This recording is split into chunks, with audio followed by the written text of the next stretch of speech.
어제 미국 의회에서 필리버스터를 종료하고 임시 예산안을 안건으로 상정하게 됨이 결정됐습니다. 상원 통과와 트럼프 대통령 승인이 남은 상황인데요.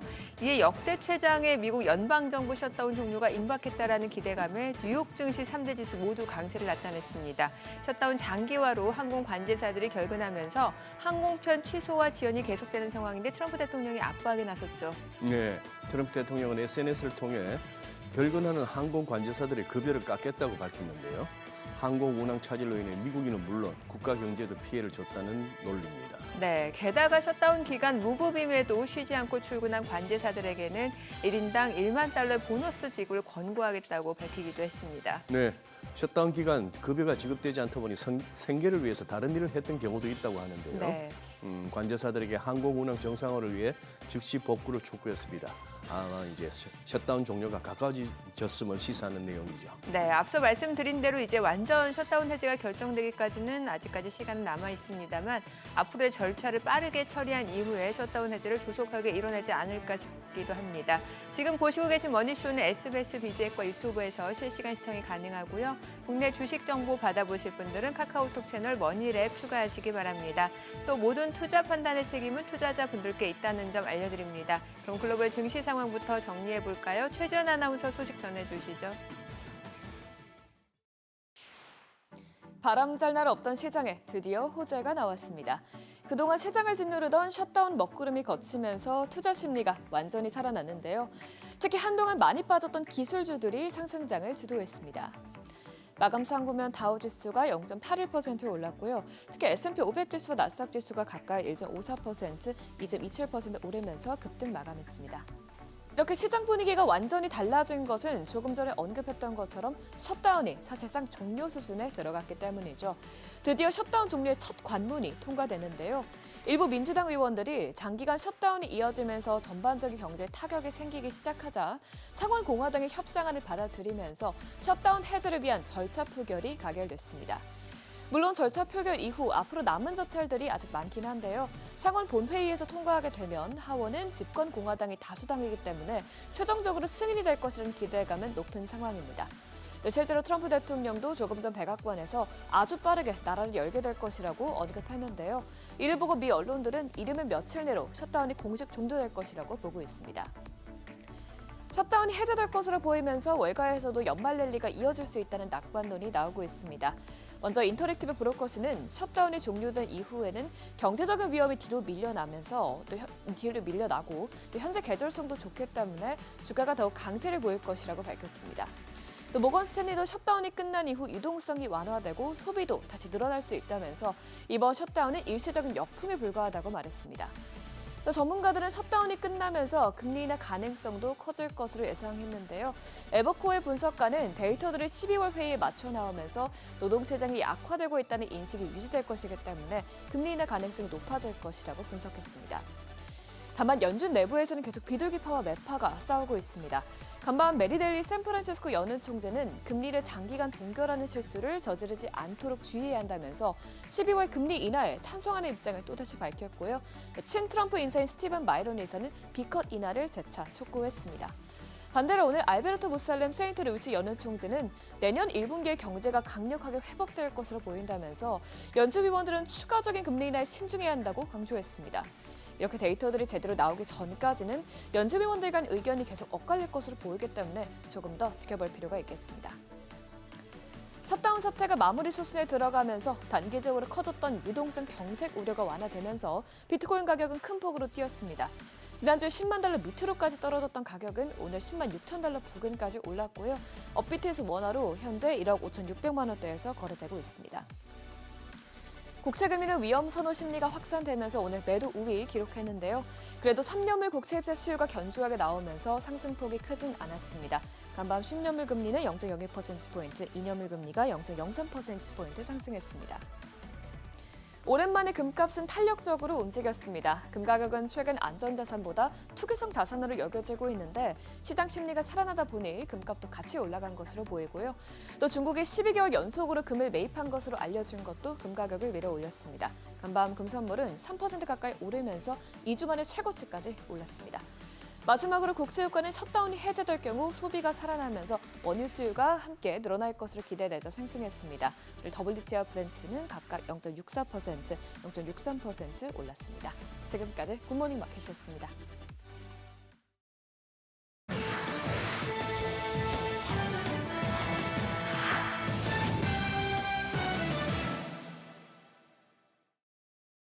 외신이 주목한 주요 이슈들 짚어보겠습니다. 연이은 빅딜로 광폭 행보를 보이고 있는 오픈 AI가 새 돈줄 찾기에 여념없습니다. 최근 AI 쇼핑 시장에 발을 들이더니 이번엔 헬스케어 분야 진출을 검토 중이라는 소식이 나왔는데요. 8억 명에 육박한 주간 이용자를 바탕으로 개인 건강 비서나 데이터 집계 서비스를 비롯한 소비자용 건강 도구 개발을 검토하고 있습니다. 이를 위해 최근 의료 플랫폼 독시미티 창업자를 영입한 데 이어서 인스타그램 부사장을 스카우트해 관련 부서를 맡기기도 했는데요. 헬스케어 시장은 앞서 마이크로소프트와 구글, 아마존, 애플 등 큰 손들이 연거푸 도전에 나섰지만 규제 문제 등의 이유로 사업을 접거나 계획을 대폭 축소한 상태인데 오픈 AI 새 전략이 묘수가 될지 아니면 자충수가 될지 지켜봐야겠습니다. 1조 달러 보상안으로 머스크는 잡았지만 시장은 놓친 테슬라 소식도 짚어보죠. 최대 시장 중 하나인 중국에서 여전히 고전하고 있는데요. 지난달 판매량은 2만 6천 대까지 뚝 떨어지면서 1년 새 40% 가까이 급감했고요. 3년 만에 가장 적게 팔렸습니다. 여기서 그치지 않고 도매 판매 실적도 암울한데 중국 내수용 수출 물량을 합한 판매량도 10% 줄었고요. 이 흐름이 지속되면 지난해 이어서 2년 연속 내리막을 걷게 됩니다.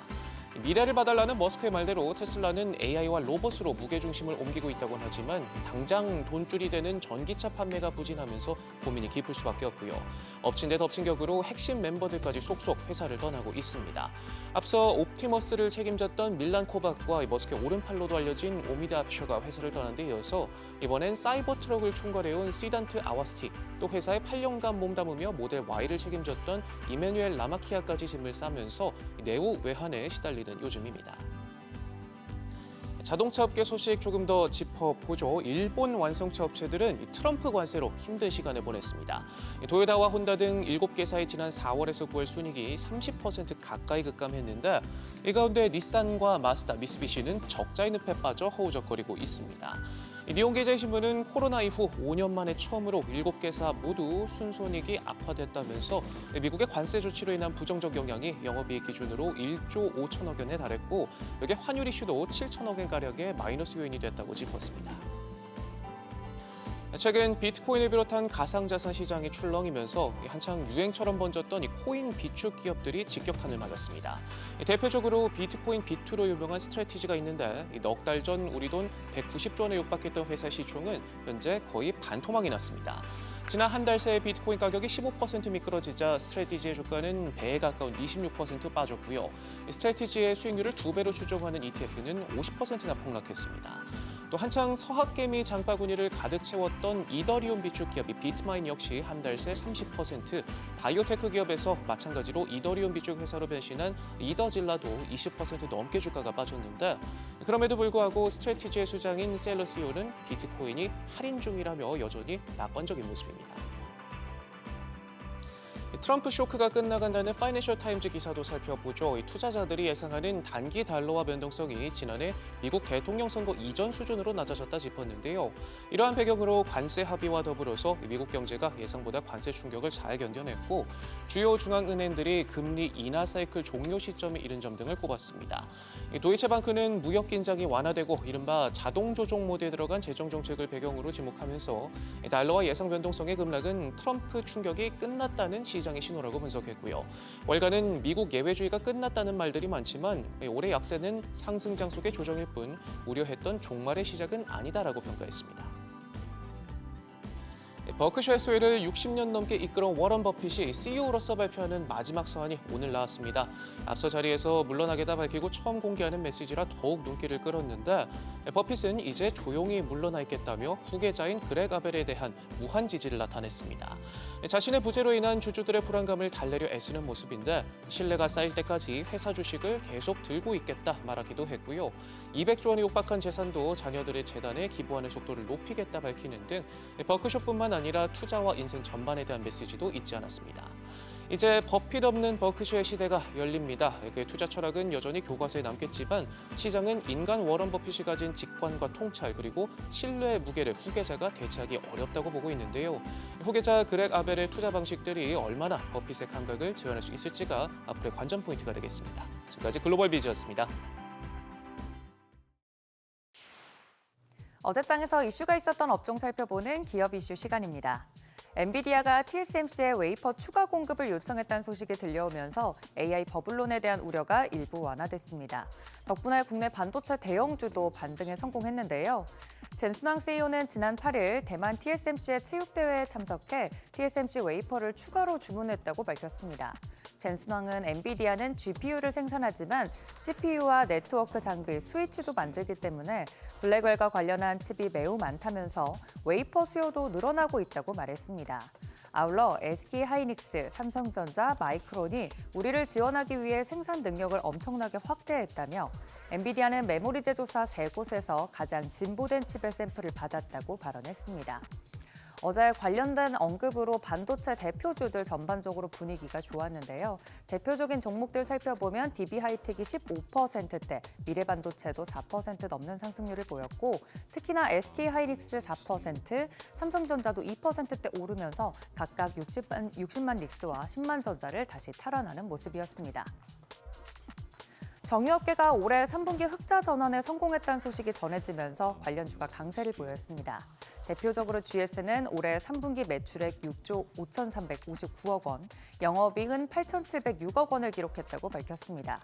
매출은 전년 동기 대비 2.4%, 영업이익은 37% 넘게 증가한 수치인데요.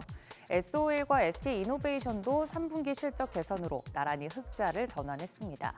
전문가들은 내년 오펙 플러스의 증산으로 인해 원유 시장의 공급 과잉이 예상되며 이로 인해 사우디 공식 판매 가격의 본격 인하를 기대한다며 이는 한국 정유업체의 원가 절감 요인으로 2026년 정유업체 실적 추정치가 추가 상향될 것이라고 전망했습니다. 대표적인 종목들 살펴보면 GS가 11%대 오르면서 가장 큰 폭으로 올랐고 S-오일도 6%대, SK이노베이션까지 3.97% 주가가 올랐습니다. 정부와 여당이 배당소득 분리과세 최고세율 완화에 공감대를 이루었다는 소식에 5배당주로 꼽히는 종목들의 주가가 강세 보였습니다. 박수현 더불어민주당 수석 대변인은 고위당 당정협의회 결과 브리핑에서 배당소득 분리과세를 정부안 35%에서 25%로 완화하는 방안을 추진하기로 했다고 밝혔습니다. 이어서 배당소득 분리과세 실효성 제고 방안과 관련해 세수에 큰 영향을 미치지 않으면서도 배당 활성화 효과를 최대한 촉진할 수 있도록 최고세율의 합리적 조정 방안을 마련할 필요가 있다는 데 의견을 모았다며 구체적 세율 수준은 정기국회 논의를 통해 결정하기로 했다고 말했습니다. 대표적으로 증권주 살펴보겠습니다. NH투자증권이 어제 10% 넘는 상승률 보였고요. 이어서 신영증권이 9.5%대, 상산인증권도 9%대 올랐습니다. 마지막으로 키움증권까지 8.35% 올랐습니다. 더불어민주당이 자사주 소각 의무화를 담은 제3차 상법 개정안 처리를 예고한 영향으로 금융지주사와 지주사 주가도 강세 보였습니다. 금융지주들이 최근 3분기에 호실적으로 올린 데다 현금 배당과 자사주 매입 소각, 배당 강화 등 주주 환원책을 내놓으면서 기대감이 한껏 커지고 있는데요. 최근 이 같은 상승세는 정부와 여당 주도의 이른바 코리아 디스카운트 해소를 목표로 자사주 소각을 의무화하는 3차 상법 개정안의 연내 처리 방침을 밝혔기 때문으로 보입니다. 더불어 이재명 대통령은 지난달 25일이었죠. 미국 뉴욕 유엔 총회 현장에서 기업의 불합리한 의사결정 구조를 합리적으로 바꾸겠다며 3차 상법 개정은 해야 할 일이라고 강조한 바 있습니다. 어제 올랐던 지주사들 대표적으로 살펴보면 HS 효성이 16%대 급등하며 마무리가 됐고요. 이외에 한국엔컴퍼니도 12%, GS도 11%대, 마지막으로 SK까지 9% 상승 마감했습니다. 지금까지 기업 이슈 전해드렸습니다.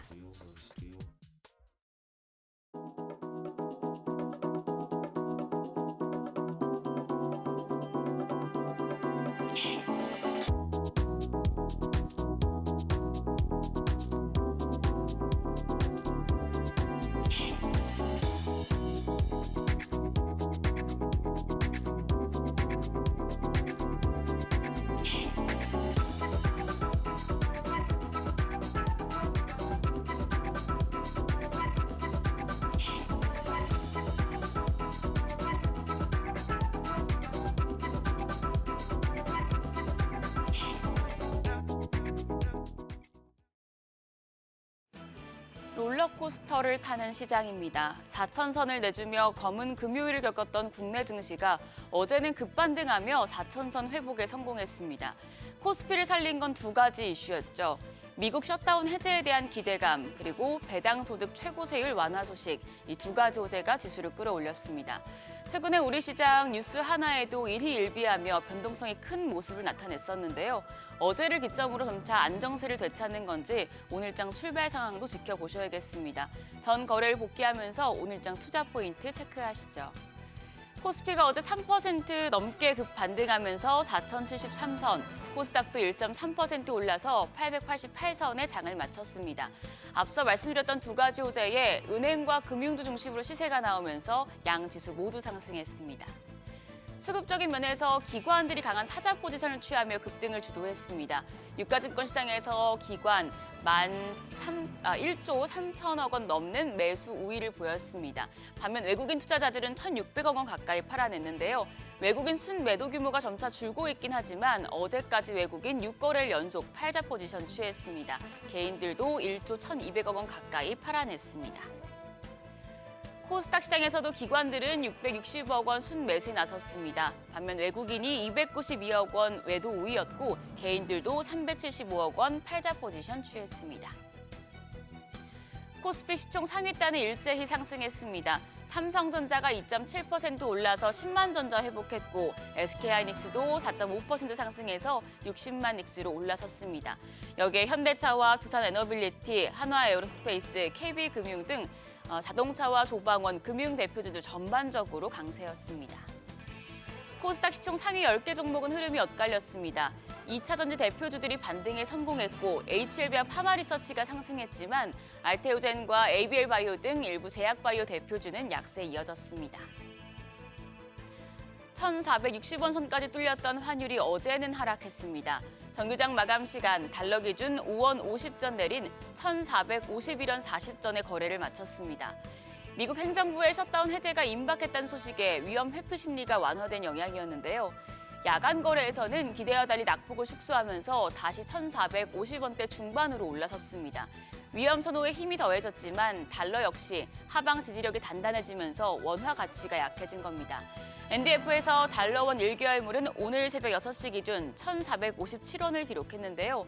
오늘 환율 상승 출발할 것으로 전망이 되지만 간밤 뉴욕 증시가 좋았기 때문에 외국인들이 다시 순매수에 나서준다면 환율이 레벨을 낮출 수도 있겠습니다. 지난주 검은 수요일, 검은 금요일 두 차례 조정을 겪었던 국내 증시가 어제를 기점으로 안정세를 찾을 수 있을지 주목됩니다. 관건은 외국인 수급입니다. 외국인 어제까지 6거래일 동안 순매도에 나섰고 특히 지난주엔 7조 3천억 원 가까이 팔아내면서 주간 기준 최고 기록을 세우기도 했는데요. 증권가에서는 외국인이 매물을 쏟아내고 있는 와중에 순매수한 종목들이 빛을 발휘할 수 있을 것이란 분석이 나옵니다. 외국인이 11월 1일부터 어제까지 순매수한 종목들입니다. 코스피에선 LG그룹주를 대거 순매수했습니다.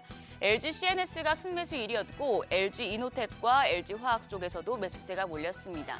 그리고 SK하이닉스는 가장 많이 판 동시에 또 SK스퀘어에서는 순매수에 나서는 모습이었고요. 이수페타시스와 한국타이어앤테크놀로지, 아모레퍼시픽 등을 사들였습니다. 코스닥 시장에서는 알테오젠과 리가켄바이오, ABL바이오 등 바이오 업종과 YG엔터테인먼트 등 엔터 쪽 그리고 로봇주를 순매수했습니다. 반도체 대비해서 상대적으로 덜 오른 섹터, 덜 오른 종목들을 포트폴리오에 담은 건데요. 간밤 뉴욕 증시 기술주 중심으로 급등한 가운데 오늘 외국인 투자자들이 반도체 등 주도를 중심으로 다시 돌아올지 아니면 계속 팔아내면서 이 소외 섹터에서 매수하는 전략을 취할지 수급 상황 지켜보셔야겠습니다. 일정입니다. 오늘 이번 달 10일까지의 수출입 지수가 발표가 됐고요. 중요한 건 중국의 최대 쇼핑 축제 광군제입니다. 화장품과 소비재 쪽에 긍정적인 효과를 줄 수 있겠습니다. 한편 오늘도 실적 발표는 이어집니다. 어제 은행과 증권, 금융주들 흐름이 좋았었는데 오늘 한국금융지주와 삼성증권 등이 실적을 공개합니다. 실적의 상승 탄력을 키울 수 있을지 확인하셔야겠고요. 게임주들도 대거 실적을 발표합니다. NC소프트와 시프트업, 위메이드, W게임즈, 컴투스 등 실적 어떻게 나올지 챙겨보시죠. 어제 시간외 거래에서는 스테이블코인 관련주가 강했습니다. 스테이블 코인과 관련한 정부 법안이 대략적으로 만들어진 가운데 이번 달 중에 발표될 가능성이 높다는 언론 보도에 따른 건데요. 오늘 장에서 이런 흐름 이어갈지 지켜보시고요. 또 어제 장 마감 이후에 법원에서 위메프에 대해서 파산 선고를 내렸습니다. 이와 관련해서 쿠팡 관련주들 반사수혜 얻을 수 있겠습니다. 그럼 프리마켓 통해서 개장 분위기 가늠해 보시죠. 간밤 뉴욕 증시 좋았습니다. 특히 필라델피아 반도체 지수가 3% 넘게 급등했는데요.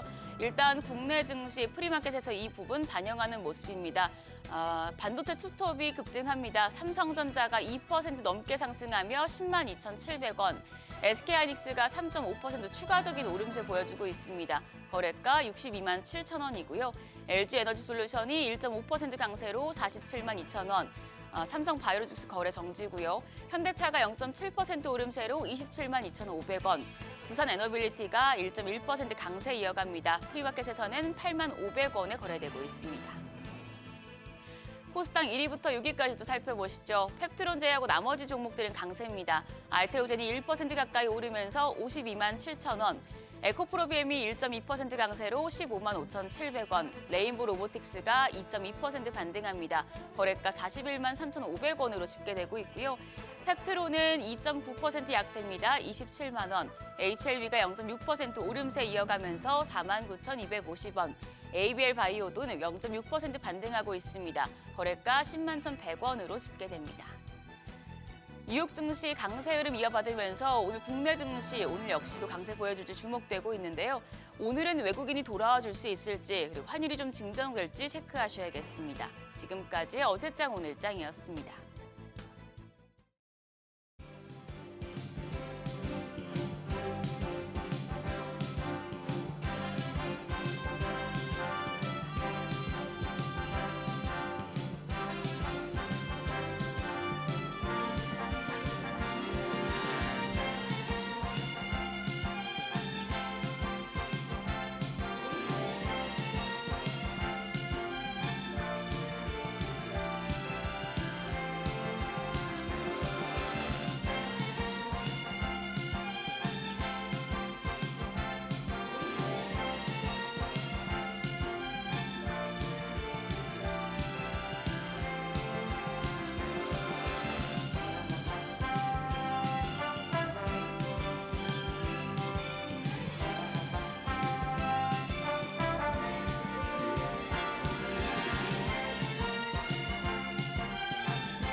현재 시각 8시 25분 향해 갑니다. 지금 보시고 계신 머니쇼는 SBS 비즈앱과 유튜브에서 실시간 시청이 가능합니다. 또 다양한 주식 정보 원하시는 분들은 카카오톡 채널에서 머니를 검색하셔서 친구 추가하시면 됩니다. 와, 뉴욕 증시 분위기가 또 이렇게 많이 달라지네요. 네. 그동안 지난주 AI 거품론, 버블론 시달리면서 매그니피센트 세븐 종목들 많이 떨어졌잖아요. 그러다 마이클 버리까지 등장하면서 엔비디아 5%대 급등, 팔란티어 8% 넘게 올라가고. 넘게 오르고 예, 그 두 종목이 특히나 맞아요. 마이클 버리가 공매도를 쳤다고 동네방네 소문냈던 일찍 공개를 했죠. 예, 근데 바로 또 빠르게 지난주 한 주 낙폭을 하루 만에 거의 다 회복한 느낌이더라고요. 미국도 미국이지만 우리가 더 놀랍습니다. 와, 네. 어제 참 대단했어요. 저기 잘 납득이 안 되니까 빨리 납득시켜줄 분을 빨리 모셨으니까. 네, IS 김태성 본부장 함께합니다. 어서 오세요. 네. 어서 오세요, 김 안녕하세요. 본부장님. 네. 오늘은 20분 갖고 부족해서 네. 지금부터 해서 한 40분, 50분 붙들어 모시고 네. 아니 맨날 뉴욕장부터 묻습니다만 어제 아니 지수가 3%가 넘어요. 네. 100 몇 포인트? 어제 상승도 상승인데 지금 역사적인 고점까지 또 얼마 안 남았기 때문에 글쎄. 아마 기술적으로 오늘이나 내일 정도에 또 한 번 역사적 신고가 지수를 우리가 볼 가능성이 높아진 상황이죠. 일단 일단 요 며칠 동안 지금 시장을 짓눌렀던 요인은 크게 두 가지입니다. 일단 첫 번째는 앞서서 말씀 주셨다시피 AI 버블론. 네. 그러니까 고점에 대한 부담감. 그리고 이제 두 네. 번째, 여기서 이제 수급에 좀 개선이 들어와야 하는데 그 수급의 개선을 막았던 건 결국 미국 정부의 셧다운의 장기화였습니다. 그런데 이 셧다운 장기화가 완벽하게 끝난 것은 아니지만 구분응선을 넘었다라는 평가를 받고 기대감이 좀 있다 보니 다시 한번 AI 쪽으로에 대한 강한 관심도가 좀 쏠린 상황인데 갑작스럽게 어제 하루 만에 AI 진영에 큰 변화가 있었던 것은 아닙니다. 그렇죠. 근데 최근 2주 동안 어떤 일들이 좀 있었냐면 일단 네. 크게 두 가지를 좀 뽑을 수 있어요. 일단 첫 번째, 힘들 때마다 지금 가장 캐펙스 투자를 많이 하는 기업이 어디냐? 바로 메타입니다. 네. 그러니까 메타가 사기성 광고 때문에 돈을 많이 벌었다라는 오명도 있지만 가장 지금 캐펙스 투자에 대한 규모가 크고 강하게 나온 상황입니다. 그러다 보니 AI 버블 논란이 있을 때마다 메타의 발언 때문에 조금은 하방 경직이 보여진 상황. 여기에 또 이제 가장 중요했던 발언은 파월 연준 의장이었습니다. 기자가 물어보죠. 지금의 버블과 과거 닷컴의 버블과 비교를 했을 때 어떻게 보이느냐. 근데 파월 연준 의장이 딱 선을 긋습니다. 그때는 기술력이 없음에도 불구하고 주가의 가치가 올라온 기업이 많다면 지금은 올라온 주가의 가치를 대변할 만한 실적을 가지고 있는 기업들이 훨씬 많기 때문에 버블로 보기에는 다소 어려운 점이 있다. 사실 파월 연준 의장 같이 중립적인 이야기를 해야 되는 위치에서 나온 좀 센 발언이라고 저는 표현을 드리고 싶어요. 그러다 보니 시장에서는 다소 안도감. 그러니까 밀릴 때 이걸 리스크 관리하자가 아니라 밀릴 때 더 사야 된다. 바이더 딥이라고 하는 단어를 여러분들 네. 이번 주에 가장 많이 또 들어보셨을 것 같은데 그렇게 또 깊은 조정도 나오지 않습니다. 조정이 나올 만하면 굉장히 강한 또 매수세가 지금 들어오는 상황이다 보니 AI주들이 조정이 나올 새도 없이 다시 한번 또 올라가고 있는 상황이라고 좀 보시면 될 것 같고 참 대장주 주도주는 이게 왕이 될 상은 왕이 될 상인 것 같습니다. 엔비디아가 네. 또 CT 쪽에서는 지금 또 220불이라는 목표가 상향 리포트들이 나오고 있는 상황이에요. 그러다 보니 참 지금 위치에서 이렇게 강하게 상승하는 게 맞나 싶긴 하지만 결국 시장이 선택을 하고 시장이 선택했다는 건 대다수의 투자자분들이 지금 선택을 했다는 것으로 좀 보이기 때문에 여기에 또 반하는 모습을 보이면 또 힘들어지는 것 같습니다. 또 순응하는 모습을 보이면서 우선은 계속 좀 쥐고 가셔야 되지 않을까라는 의견 드리겠습니다. 네. 아니 이 가운데 또 TSMC 그 월간 매출 얘기가 또 나오고 있는데 이게 계속 월간 매출이 늘어나고는 있는데 그 매출의 상승세가 다소 둔화되고 있다. 이거를 또 지적하는 시각도 있단 말이죠. 근데 이게 조금은 이 정체기가 있을 수밖에 없어요. 예. 왜 그러느냐면 TSMC의 이 사업 구조를 보면 그냥 공장 가동률로 이제 실적을 내는 기업입니다. 네. 이 공장 가동률이 폭발적으로 성장을 하려면 공장을 계속 증설을 해야 되는데 그 증설하는 속도에도 한계가 있는 거거든요. 예. 그래서 그 정체에 너무 연연하실 필요는 없을 것 아. 같고 저는 오히려 제품의 가격 네. 단가에 대해서 조금 더 포커스를 맞춰야 된다고 생각이 듭니다. 우리나라 반도체를 통틀어서 그리고 글로벌 반도체를 통틀어서 세 가지 제품에 지금 집중을 하고 있거든요. 첫 번째는 DDR4, 두 번째는 DDR5, 세 번째는 낸드 플래시. 이 세 가지의 이제 제품의 가격이 얼마만큼 더 상승을 할 거냐가 최근 이제 불거지고 있는 버블 논란을 저는 잠재울 수 있는 포인트라고 좀 말씀드릴 수 있을 것 같습니다. 지금 삼성전자와 SK하이닉스 사실 최근에 어떤 이야기들이 흘러나오냐면 이젠 지난주부터입니다. 금보다 네. 더 비싼 DDR4, DDR5라는 또 표현이 나오기 시작을 합니다. 예, 일주일 만에 현물 가격이 30% 급등을 합니다. 그러니까 쥐고 있는 그 재고상들도 네. 이제는 막 주진 않는답니다. 가격 디램 흥정을 가격이 해서 일주일 사이에 30%가 네, 올라요. 30% 올랐습니다. 이게 그런데 장기화될 가능성이 굉장히 높은 게 뭐냐면 만약 쇼티지가 나타난다면 방법은 두 가지밖에 없습니다. 수요가 줄어들 때까지 기다리든지 아니면 공급량을 늘려야 됩니다. 그런데 네. 지금은 수요가 줄어들 가능성이 굉장히 낮죠.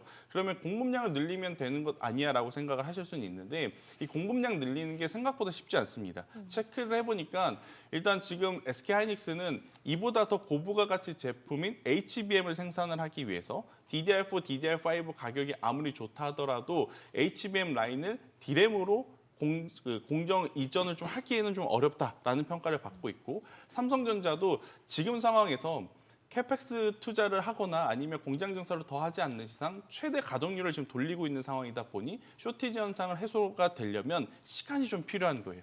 마이크론 테크놀로지도 삼성전자도 SK하이닉스도 지금 본인들이 할 수 있는 최대치를 만듦에도 불구하고 발생을 하는 쇼티지 현상이기 때문에 이 현상은 조금은 더 장기화될 가능성이 높다. 이렇게 좀 보시면 될 것 같고 여기 한 가지 더 뭐 삼성전자가 그동안에 파운드리에 대한 이야기도 우리가 많이 했지만 가격적으로 낸드 플래시의 가격이 너무 안 오른다라는 이야기를 했지 않습니까? 왜 그러느냐? 중국에 너무 이제 저가의 제품들이 시장에 많이 깔리다 보니까 올 초만 하더라도 1.5달러 밑의 가격이었어요. 근데 이제 최근에 보면 벌써 3달러 가까이. 그러니까 2배 올랐습니다.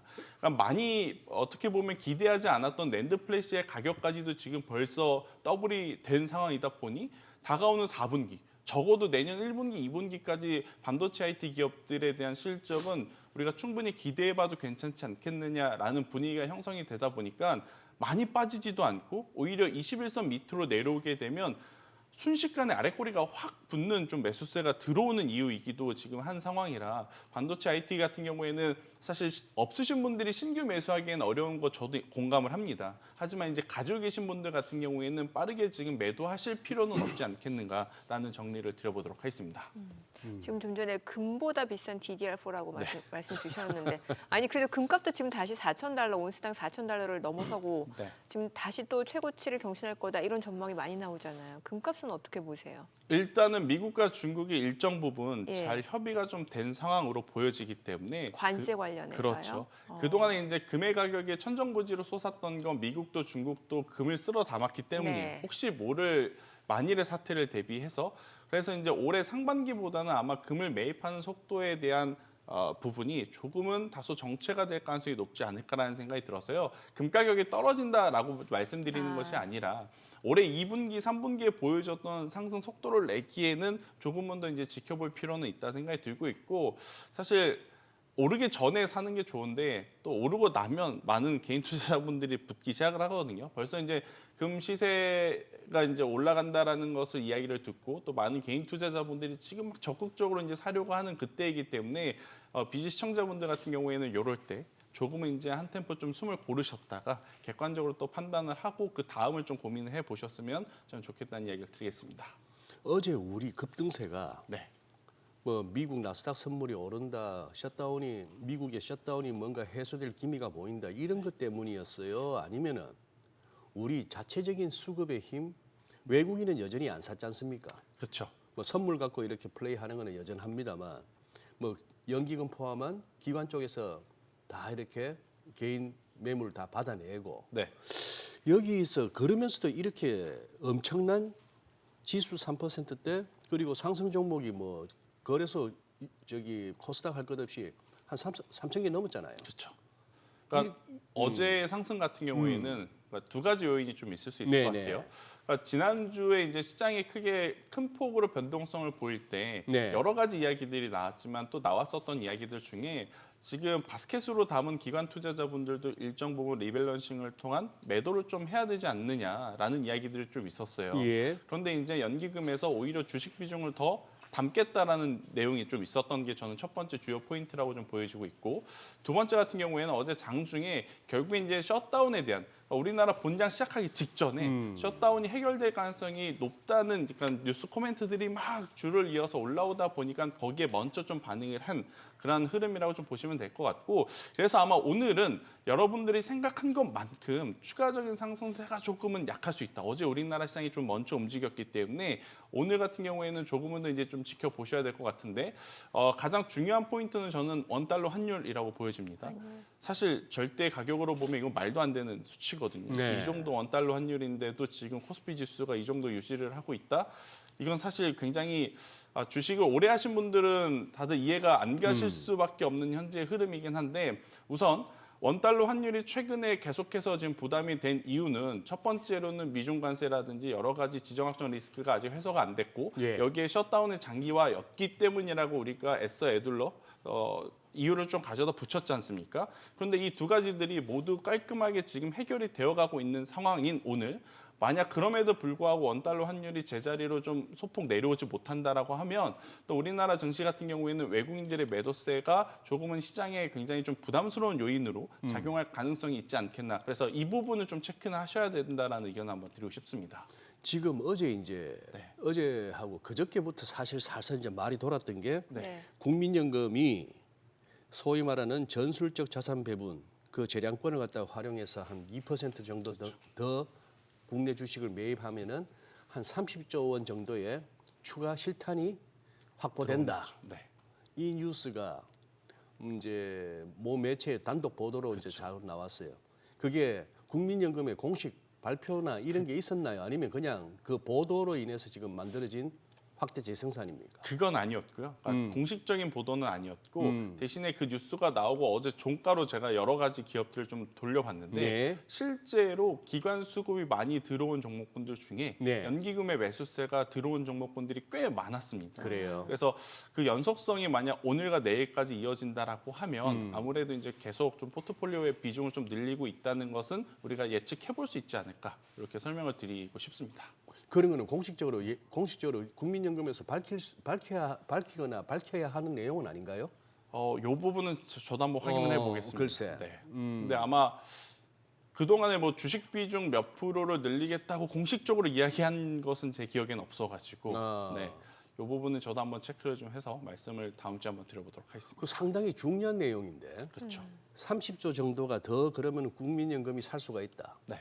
그것도 증시가 막 무너지고 있는 상황이라서 구원투수 역할을 하기 위해서 국민연금이 그렇게 급하게 재량권을 발휘해서 좀 이렇게 바친다 하는 차원이 아니고 다들 눈이 핑핑 돌아갈 정도로 이렇게 날아가는 장이 조금 밀렸다고 해서 이런 소식이 나오면서 30조라면은 그걸 결정을 하고 나서 바로 집행을 해버리면 5천을 순식간에 가요. 그러니까 저도 사실 이런 경우는 좀 처음 네. 겪는 것 같아요. 네. 그러니까 항상 우리가 정말 힘들 때 피가 마를 정도로 지수의 조정이 장기화되거나 글쎄. 급락이 아니라 흘러내릴 때 개인 투자자분들은 가장 힘들거든요. 네. 그럴 때 끝에쯤 연기금이 이제 슬슬 들어오겠다라는 이야기를 들어본 경우는 많은데 이렇게 정말 강한 강세장에 추가적인 상승을 위해서 연기금들이 좀 들어올 수 있겠다라고 이야기를 들은 건 저도 거의 뭐 제 기억으로는 처음일 정도로 이례적인 부분이라 아마 많은 투자자분들이 지금 안 할 수도 없고 그러니까 주식 투자라는 것 자체에 대해서 워낙 주변에 지금 하신 분들이 다시 늘어났기 때문에 예. 안 할 수도 없고 하잔이 너무 오른 것 같고 참 이렇게 고민이 많은 시기인 것 같아요. 그러다 보니 또 나타나는 현상이 요새 ETF 네. 그러니까 작년부터 올해 우리나라 ETF 수뿐만 아니라 글로벌 ETF 수의 늘어나는 속도가 어마어마합니다. 약 28%가 늘어났어요. 그러니까 작년에 만약 100개의 상품이 있었다면 올해 벌써 130개의 상품이 늘어날 정도로 예. 비중이 늘어난 건데 제가 어제 기준으로 반도체 쪽 ETF를 살펴보니까 중국 빼고 일본 관련한 반도체 빼고 미국 반도체를 빼고 네. 국내 반도체 ETF만 해도 작년에 22개였는데 올해 보니까 벌써 30개가 넘었더라고요. 이게 어떤 것을 의미를 하냐면 상승할 땐 새롭게 들어오신 분들이 개별 종목을 사기보다는 ETF를 사게 되면 ETF에 걸려있는 종목군들을 바스켓으로 프로그램이 그렇죠. 연동해서 삽니다. 그러다 보니 상승할 땐 또 상승력에 속도가 붙기 시작을 해요. 근데 반대로 ETF를 많이 가지고 있으신 분들이 매도를 하기 시작하면 또 프로그램으로 그것과 연동되어 있는 기업들의 매도세가 바스켓으로 나오기 때문에 지난주처럼 우리가 생각한 것보다 매도 물량이 나올 때 좀 강하게 나올 수 있는 부분은 경계는 좀 하셔야 될 것 같아요. 사실 서킷 나올 만한 그런 글로벌 증시의 변동성은 없었는데 우리나라만 유독 굉장히 수급적으로 약했었던 건 ETF 쪽에서의 매도 물량이 나오니까 개별 종목군들이 시장가로 다 물량을 던지다 보니까 나타나는 현상들인데 이게 앞으로는 좀 빈번하게 일어날 가능성도 좀 염두를 하셔야 된다는 의견 드리겠습니다. 네. 전 다시 이제 조금 미국 쪽 이슈 좀 여쭤보고 네. 싶은데 네. 이제 개장 전에 짚어봐야 되니까 아무래도 지금 이제 새벽에 나온 뉴스 보면 뭐 셧다운 해제 기대감이 시장에 올랐다 이렇게 얘기가 나오고 있는데 어찌됐건 지금 이 연방정부 셧다운 이게 사실 어느 정도 불확실성 요인이었고 시장 네. 상승에 제동을 걸 수 있는 요소임은 분명했는데 이 절차 남은 절차를 좀 네. 설명해 주시고 지금 보니까 그 오바마 케어 보조금에 대해서는 다음 달에 또 논의한다라는 거 이것도 좀 알려주세요. 네, 일단은 가장 지금 이끌려 왔던 예. 이유는 뭐였냐면 바로 이 오바마 케어에 대해서 굉장히 많은 찬반 논란이 좀 있었어요. 그러다 네. 보니까 이것은 다음으로 좀 미루고 지금 당장 셧다운 기간이 너무 길어지니 빠르게 의회라도 좀 정상으로 돌려야 되지 않겠나라고 민주당, 공화당 모두 공감대가 지금 형성이 된 상황이다 보니까 네. 8분 응선, 9분 응선은 넘겼다라고 좀 말씀드릴 수 있을 것 같은데 아직까지 상원의 최종 표결 진행이 좀 남았습니다. 여기서 지금 찬성이 60표 이상이 나와야 되는 상황이거든요. 그런데 지금 분위기를 봐서는 크게 별 무리 없이 저는 뭐 가결이 될 찬성이 60표가 이상이 될 가능성이 높다라고 좀 말씀드릴 수는 있을 것 같아서 남은 일정에 대해서는 크게 걱정하실 필요는 저는 없지 않을까라는 생각이 들고 있고 대신에 사실 저는 이러한 정책적인 부분보다 이 정책들이 굉장히 빠른 시간 안에 진행이 되었을 때 염려되는 건 뭐냐면 미증시도 만약 세론 뉴스가 작용이 되면 어떡할까에 대한 고민을 좀 해보실 필요는 있을 것 같아요.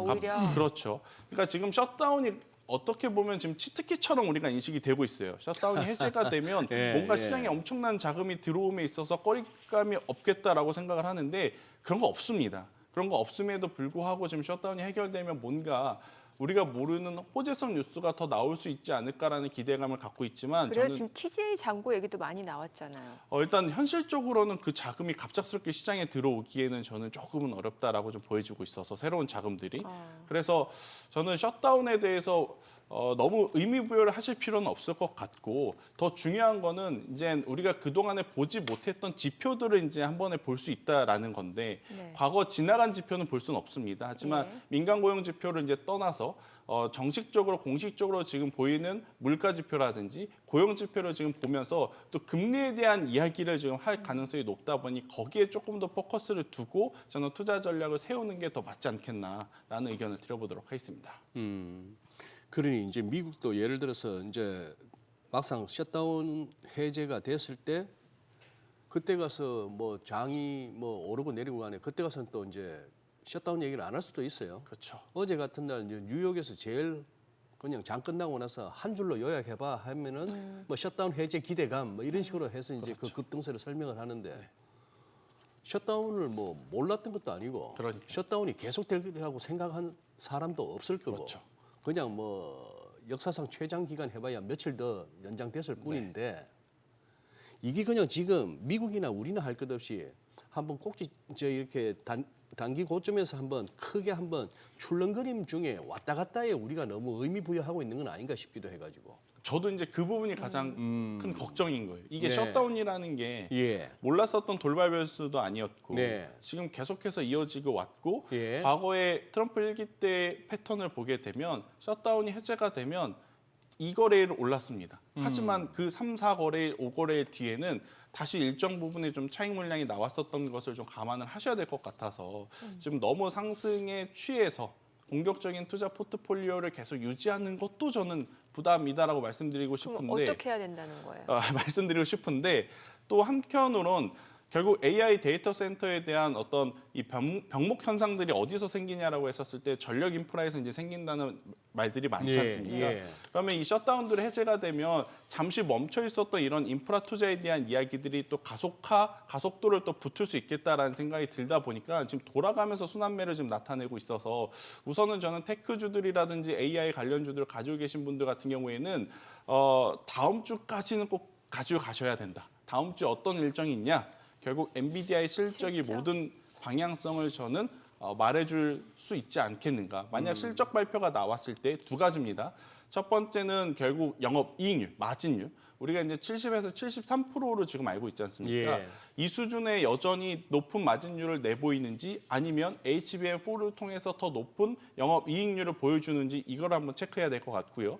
두 번째로는 결국엔 발열 및 신규 수주에 대한 이야기 그리고 중국에 대한 수주에 대한 이야기들에 대한 컨퍼런스 콜을 저는 여러분들이 좀 집중하셔야 될 것 같아요. 그래서 이 두 가지가 만약에 잘 어우러져서 시장에서 긍정적으로 받아들인다라고 하면 저는 엔비디아는 다시 한 번 더 밸류를 높게 받을 가능성이 높고 그렇다면 반도체주들 같은 경우에는 다시 한 번 또 투자를 할 수 있는 타이밍이 될 수 있지 않을까 이렇게 좀 보고 있고 반대로 우리가 생각했던 것보다 영업이익률이 정체가 된다거나 아니면 HBM4라고 불리우는 새로운 제품에 대해서 수율이라든지 아니면 수요에 대한 부분이 조금 미진하게 되면 또 가격 조정이 아니라 기간 조정이 들어갈 가능성이 높습니다. 왜 그러느냐면 그건 엔비디아의 문제이지 지금 샌디스크라든지 웨스턴 디지털과 같은 HDD 플래터라든지 SSD 저장 장치를 만드는 쪽은 또 기하급수적으로 늘어나고 있거든요. 그래서 이제 지수의 급락이라기보단 기간 조정이 좀 나타날 가능성이 높다라는 의견을 한번 드려보도록 하겠고,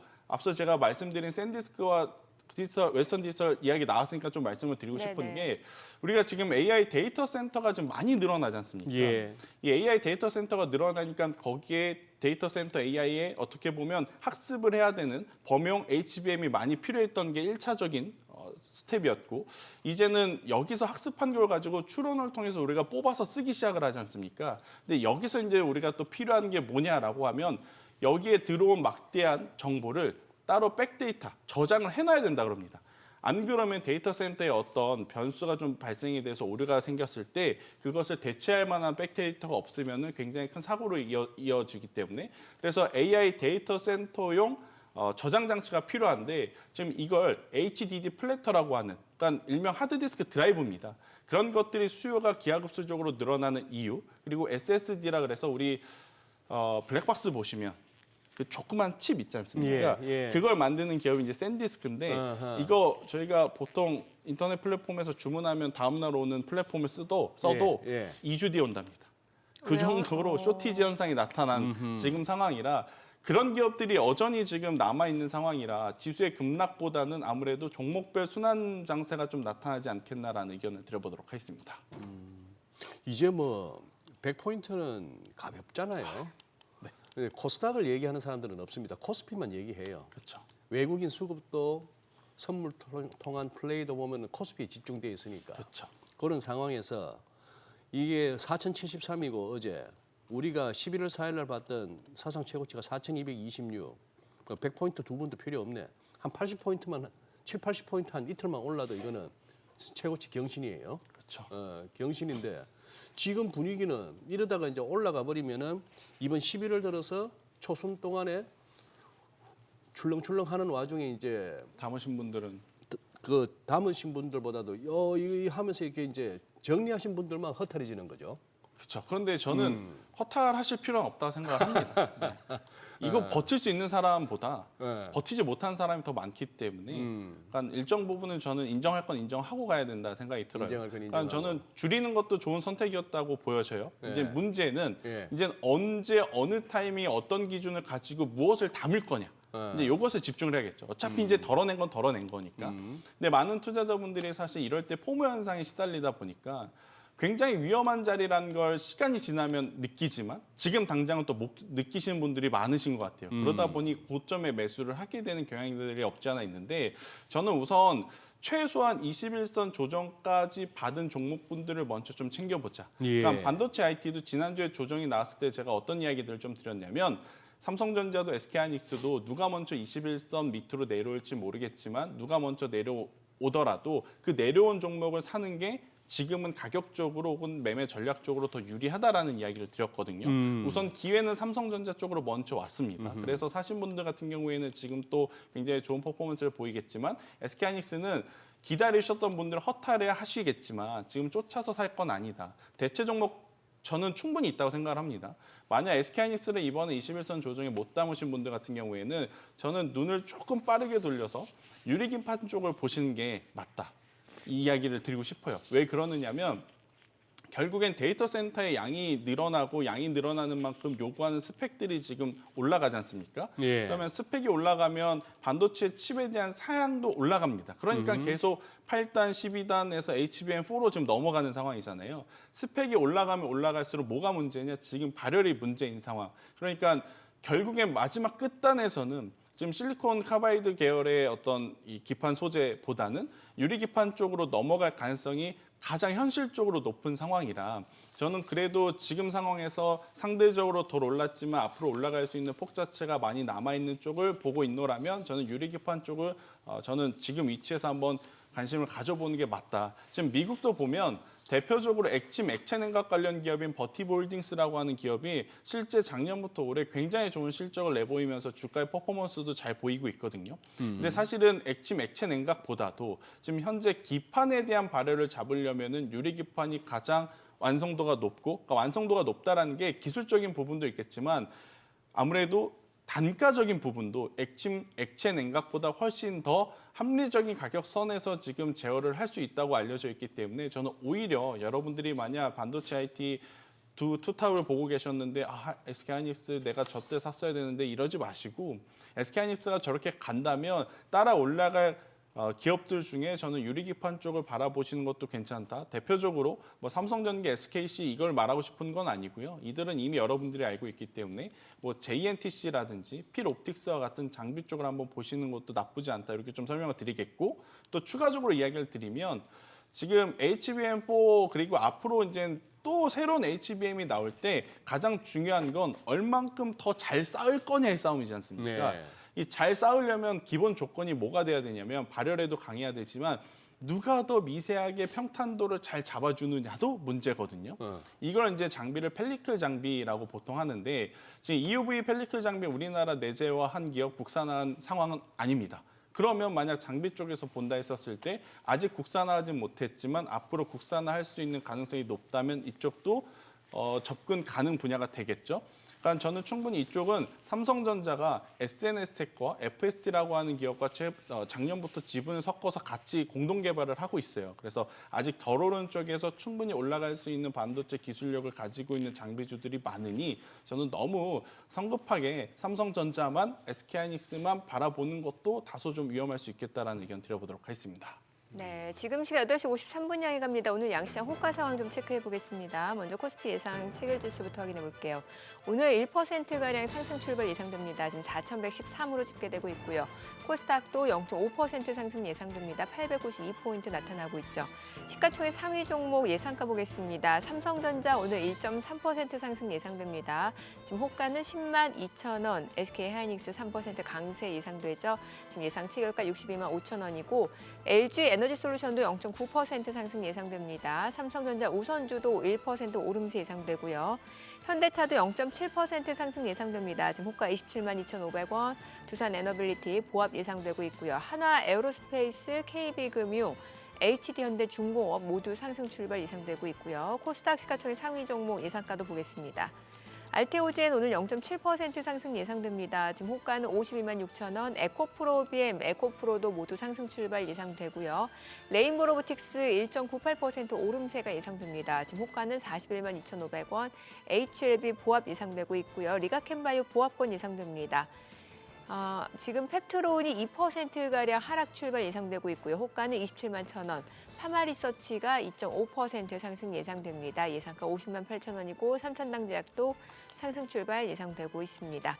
자, 이제 개장까지 한 5분가량 남았는데요. 아무래도 간밤 뉴욕 증시에서 뭐 엔비디아를 비롯해서 마이크론 테크놀로지 또 AMD 뭐 반도체 섹터 굉장히 좋았잖아요. 네, 그래서 예. 오늘 국내 증시도 반도체 섹터 행보가 관심이 가네요. 그러니까요. 예. 나스닥 2.27% 상승인데 네. 필라델피아 반도체 지수가 3% 상승을 했으니까 맞아요. 반도체가 다 했다고 볼 수 있는 그런 장이죠. 오늘도 이제 지수가 1%까지도 갈 수 있는가? 지금 동시효과에서는 1% 위도 가능하다는 어떤 시그널인데 한번 봐야 되겠고. 그리고 이것도 한번 설명이 좀 듣고 싶네요, 김 본부장님. 네. 어제 또 이제 우리 국내 관련해서 나왔던 얘기가 배당소득 분리과세 이 얘기인데, 그리고 상법 개정안 좀 더 이제 속도를 붙이겠다는 거고. 뉴스의 흐름을 볼 것 같으면은 정부와 정치권에서 이래도 너희들 주식 안 할래 하는 분위기거든요.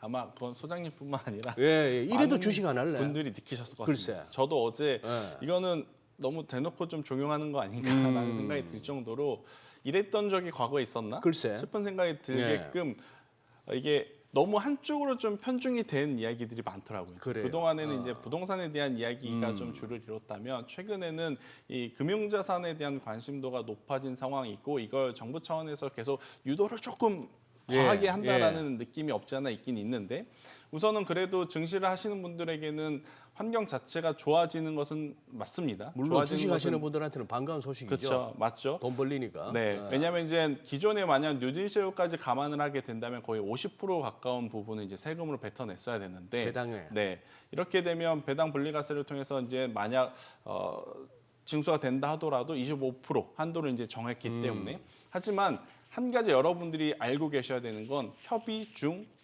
논의 중이라는 겁니다. 그러니까 완벽하게 아직은 깨끗하게 결정이 된 것은 아니기 때문에 너무 김칫국을 빠르게 마실 필요는 없을 것 같고 저는 오히려 뭐에 집중을 해야 되냐면 그러면 일단 우리나라 기업들 중에 배당과세 이런 것도 지금 우리에게 굉장히 유리하게 흘러가니 예. 배당을 많이 주는 기업을 찾아야겠다. 이게 글쎄요. 먼저 포인트입니다. 그래요? 그걸 가지고 있는 다음에 배당을 받고 나서 이제 저 계산을 해야 되는 거지. 이것도 없는데 저걸 시장의 호재라고 인식하고 뛰어들 필요는 저는 없다 생각이 들어서 어제 그러다 보니까 많은 분들이 지주사, 은행, 증권주를 이제 매수를 많이들 하신 것 같은데 결국에 이제 고배당 기업 비율을 보면 금융과 보험업이 압도적으로 다른 산업들보다 높습니다. 거의 뭐 다른 산업에 대비해서 2배 가까이 높은 그러한 상황이라서 금융지주가 이제 어제 올랐었던 이유 그리고 이제 지주사들 대표적으로 GS라든지 어제 이제 GS가 10% 이상 올랐거든요. 예. 그렇게 올랐었던 이유라고 좀 보여지는데 저는 계속 말씀드리지만 금융지주 같은 경우 그리고 은행 보험 같은 경우에는 지금 코스피 지수도 코스피 지수인 상황 그리고 이제 그들의 업황 환경 자체가 워낙 우호적이기 때문에 주주환원 정책을 통해서 배당에 대한 비중이 늘어나는 기업들을 추려서 저는 꼭 한번 체크를 해보셨으면 좋겠다는 생각이 듭니다. 그래서 이제 제가 체크를 해왔더니 네. 결국에는 KB금융과 하나금융지주가 금융지주 쪽에서는 가장 돋보인다라고 좀 보시면 될 것 같고 기관들이 많이 산 이유가 있었네요. 네, 그리고 이제 지주사 쪽에서는 저는 일단 GS보다는 GS가 배당 성향은 좋긴 한데 지금 계열사가 그렇게까지 돈을 잘 벌고 있는 상황은 아니기 때문에 지주사 쪽에서 본다면 저는 두산과 LS를 한번 보시는 게 좋을 것 같고요. 두산이요. 네, 그리고 이제 가장 좋은 것은 HD 현대가 네. 여러모로 지금 좋습니다. 그러니까 어떤 주주 환원 정책에 대한 부분도 주주 환원 정책이지만 지금 계열사들을 보면 HD 현대중공업, HD 현대엘렉트릭, 뭐 현대차, 기아 모두 지금 어떻게 보면 계열사들이 좋은 퍼포먼스를 보이고 있는 상황이라 이런 것들을 고려해 봤었을 때는 저는 HD 현대를 가장 또 눈여겨봐야 되지 않겠나라는 의견. 그리고 이제 가격적으로 또 부담이 없어 보이는 쪽은 CJ입니다. CJ 같은 경우에는 여러 가지 좀뭐 대내적 변수도 있긴 했겠지만 결국 이제 올리브 영이 가지고 있는 또 파워, 브랜드 파워는 무시하지 못한 상황이라서 가격적인 메리트는 CJ 이렇게 좀 정리를 해서 여러분들이 지금 가지고 있는 포트폴리오에 필요한 종목을 좀 선별을 해서 저는 접근을 하는 게 낫지 않겠나라는 의견 드려보도록 하겠습니다. 혹시 김태승 본부장님 저 최근에 지역난방공사 한번 보셨어요? 못 봤습니다. 못 보셨죠? 야 이거 진짜 엄청나네. 지금 그러니 뭐 이런 종목들이 한두 개가 아닌데 네. 혹시나 싶어가지고 그거 사실 지역난방공사는 못 봤고요. 한국전력은 봤습니다. 네. 근데 아마 똑같은 메커니즘으로 같은 지금 논리? 올라가고 있는 상황인 것 같아요. 사실 많은 분들이 이런 종목군들 공기업, 에너지 기업들은 경기 방어주의 성격을 갖고 있는 거 아니냐라고 또 인식들이 많은데 별로 관심들이 잘 안 가죠. 그렇죠. 예. 근데 최근에 보면 결국 실적에 대한 개선세 그리고 이제 시기적인 또 요소들이 많이 작용이 되는 것 예. 같아요. 지금 11월, 12월, 1월, 2월 들으면 유럽이 본격적으로 겨울에 들어갑니다. 예. 그러면 결국 천연가스라든지 LNG와 같은 에너지원의 가격이 또 올라가는 상황이고 또 이게 얘기 저희 개장하고 예, 알겠습니다. 조금 더 들어보겠습니다. 오늘 국내 증시를 확인하죠. 개장합니다.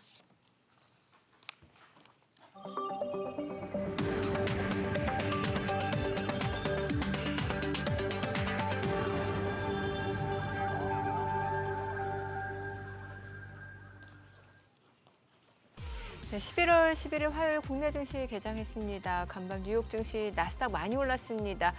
그동안 이제 AI 버블론, 거품론에 시달리면서 조정을 받았던 주요 기술주들이 대거 강세를 나타내면서 시장 상승을 주도하는 모습이었습니다. 팔란티어 테크도 8% 넘게 급등을 했고 엔비디아도 6% 가까이 올랐습니다. 뿐만 아니라 AMD, 마이크론 테크놀로지, 또 알파벳까지 모두 매그니피센트 세븐 종목 모두 상승을 나타내는 상황이었고 어제 국내 증시도 오후 들어서 시장 상승폭이 확대가 되면서 코스피가 3% 넘게 상승을 나타냈는데 오늘 시장 출발 지수 좀 보겠습니다. 코스피가 1.38% 상승합니다. 4,129. 그리고 코스닥도 0.6% 올라갑니다. 894입니다. 양시장 추가적으로 상승세 이어지고 있고요. 시가총액 상위 종목 시초가 보겠습니다.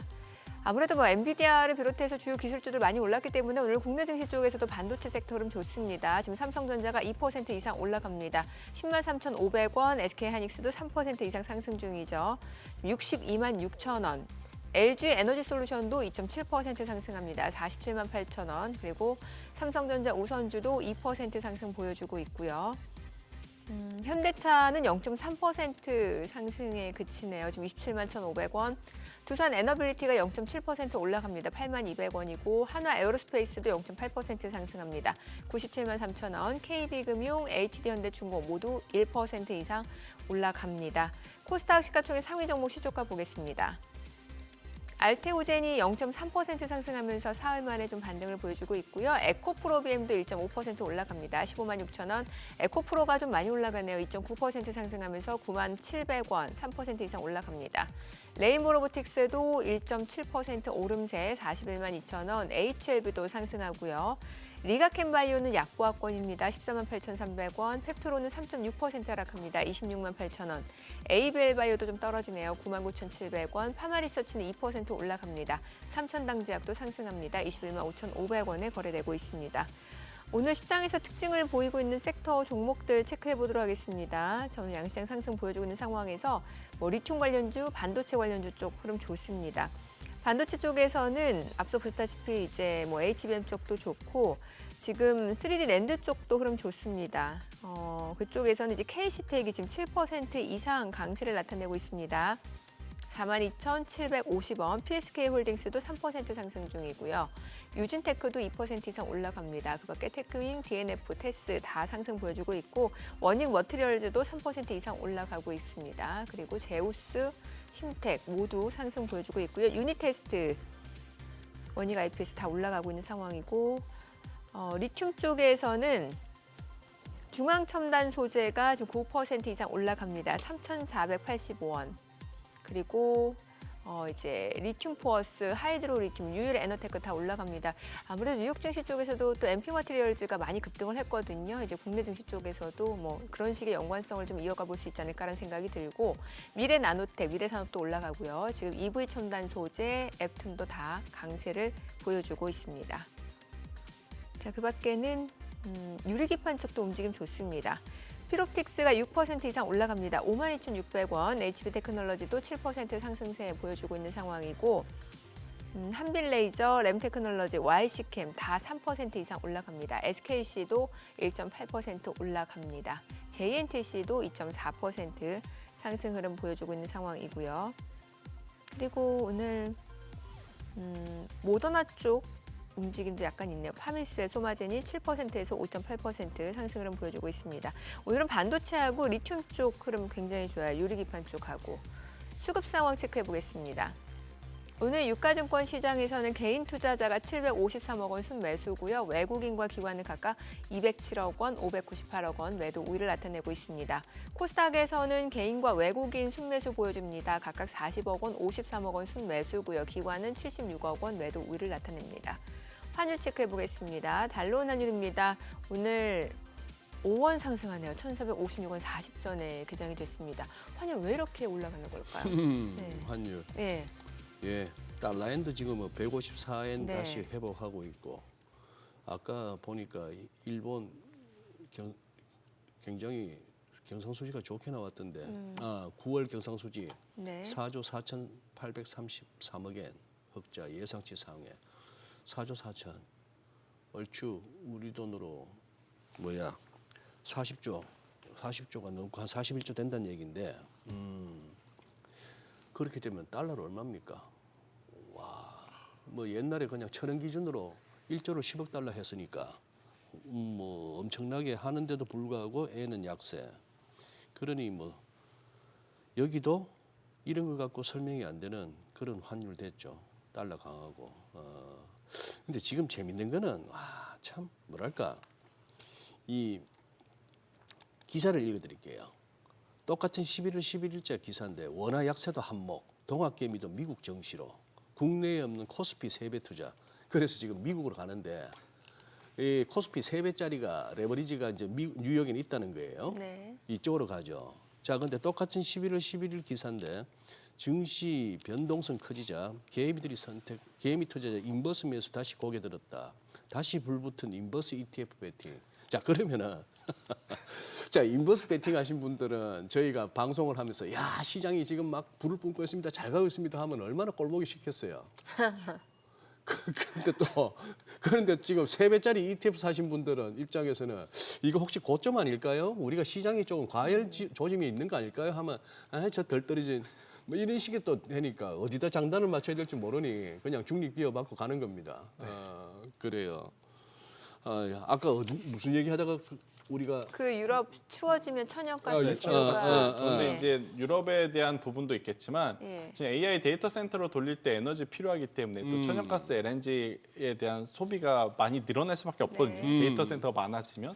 그러면 또 가격을 올려야 된다라는 또 여론이 조성이 될 가능성이 높고 또 합리적인 어떤 명분이 좀 있다 보니 이쪽에 대해서는 실적 개선세를 좀 안고 바라보시는 분들이 많은데 사실 지금 시장이 이렇게 불이 붙으면 지역난방공사, 한국전력이 아무리 추세가 좋아도 개인 투자자분들 같은 경우에는 계속 기술주를 좀 바라보실 것 같긴 해요. 그래서 오늘 뭐 그동안에 많이 거론이 안 됐지만 제 기준으로 여러분들이 한번 꼭 보셨으면 좋겠는 게 통신부품 쪽은 한번 보셨으면 좋겠다는 생각이 듭니다. 네. 대표적으로 KMW가 있을 거고 RFHIC, 이노와이어리스, HFR과 같은 기업들이 있는데 아니 5G가 언제적 5G인데 왜 이걸 지금 이야기를 하느냐라고 생각하시는 분들도 있을 것 같아요. 그런데 한 가지 명확한 건 결국엔 지금 AI 데이터 센터가 굉장히 어떤 확장성을 가지고 온 디바이스에 들어왔을 때 가장 중요한 건 통신망의 속도입니다. 뭐 우리나라 같은 경우에는 속도에 불만이 그렇게 많지는 않아요.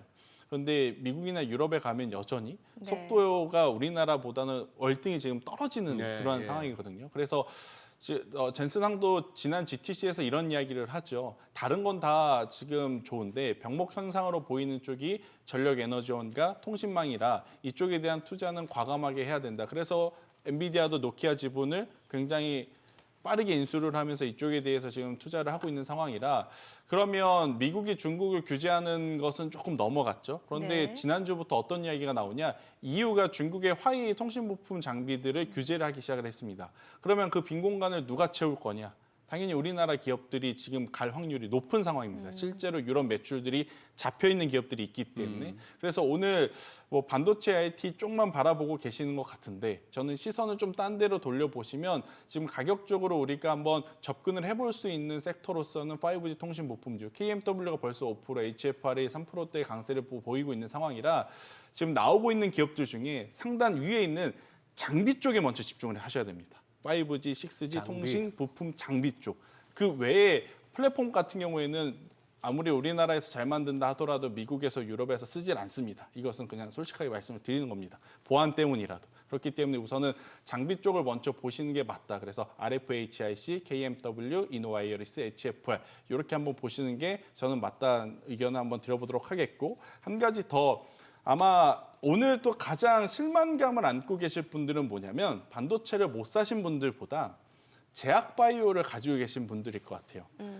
제약바이오를 가지고 있는데도 지금 안 오르니까 지수는 올라가는데 이 종목과 섹터는 안 오르니까 굉장히 속상하실 것 같은데 저는 제약바이오는 크게 걱정하실 필요는 없다는 생각이 듭니다. 특히나 뭐 삼성바이오로직스는 지금 거래 정지가 되어 있기 때문에 좀 논외로 치고 SK바이오팜이라든지 셀트리온 같은 경우에는 지금 이게 환율을 가지고 수혜를 보고 있다, 피해를 보고 있다 말하기도 참 어려운 이상현상이긴 하지만 절대 가치를 놓고 보면 수출 위주의 기업들에게는 이게 굉장히 좋은 또 호재성 뉴스일 수밖에 없거든요. 그 기준으로 보면 불과 한 달 전, 2달 전만 하더라도 미국에 공장이 없어서 추후에 관세에 역풍을 좀 맞을 수 있겠다고 알려졌던 기업들은 반대로 이렇게 되었을 땐 수혜로 또 볼 수 있기 때문에 저는 셀트리온 그리고 SK바이오팜 혹은 ST팜과 같은 CDMO, CMO 원료 만드는 쪽은 지금 위치에서 조정을 한번 이용해 보시는 것도 나쁘지 않는 선택일 수 있겠다. 그리고 이제 지주사 쪽에서는 앞서 언급드렸던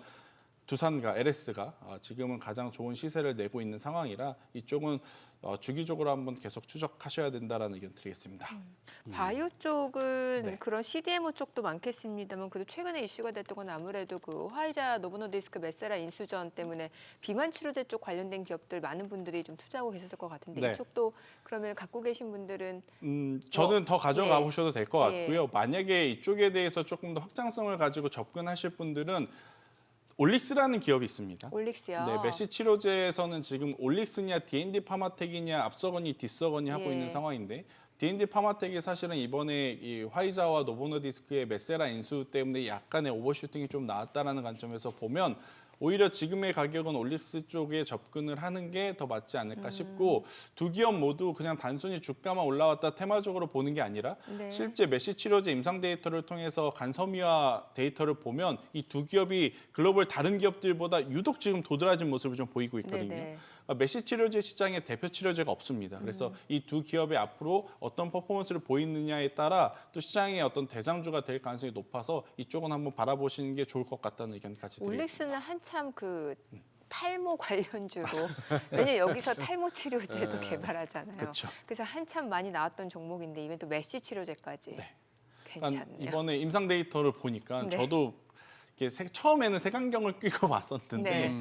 올 초부터 저도 데이터를 쭉 보니 네. 실제 지금 메시 치료제가 비알코올성 지방간염 치료제에서 가장 중요한 건 뭐냐면 네. 여러분들이 아는 간 수치를 누가 먼저 떨어뜨리느냐 이것도 중요한데 더 중요한 건 간 수치를 떨어뜨림과 동시에 누가 간 섬유화를 촘촘하게 해주느냐 이게 이제 좋은 상태에서 그 환자가 계속 오래 생활할 수 있게 만들어준다고 그래요. 그래서 네. 이제 간섬유화가 누가 가장 합리적으로 잘 만들어주느냐가 이 기술의 포인트라고 알려져 있는데 여기서 지금 또 높은 데이터율을 보인 쪽이 올릭스라서 기술적으로도 지금 굉장히 인정을 받고 있다 이렇게 좀 보시면 될 것 같고 또 11월, 12월 되면 굉장히 많은 학회들이 좀 있죠. 그렇죠. 학회 예. 일정에 맞춰서 우리가 이제 제약바이오주들을 많이 보던 시기가 있었는데 예. 올해 하반기는 제약바이오에게 좀 속상한 이야기지만 반도체주가 시장의 시선을 너무 확 끌어가다 보니까 네. 학회? 그거는 일단 모르겠고 나는 일단 반도체를 봐야겠다. 이런 심리가 있어서 조금은 속상하실 수 있겠다라는 의견 드리겠습니다. 뭐 지금 뭐 방금 비유 비슷하게 학회 지금은 뭐 그게 아니고 그렇죠. 반도체다 이렇게 되는 것처럼 오늘이 11월 11일이면 이게 또 일자 이거 그거 쓸쓸해 보인다고 이게 광군제 아닙니까?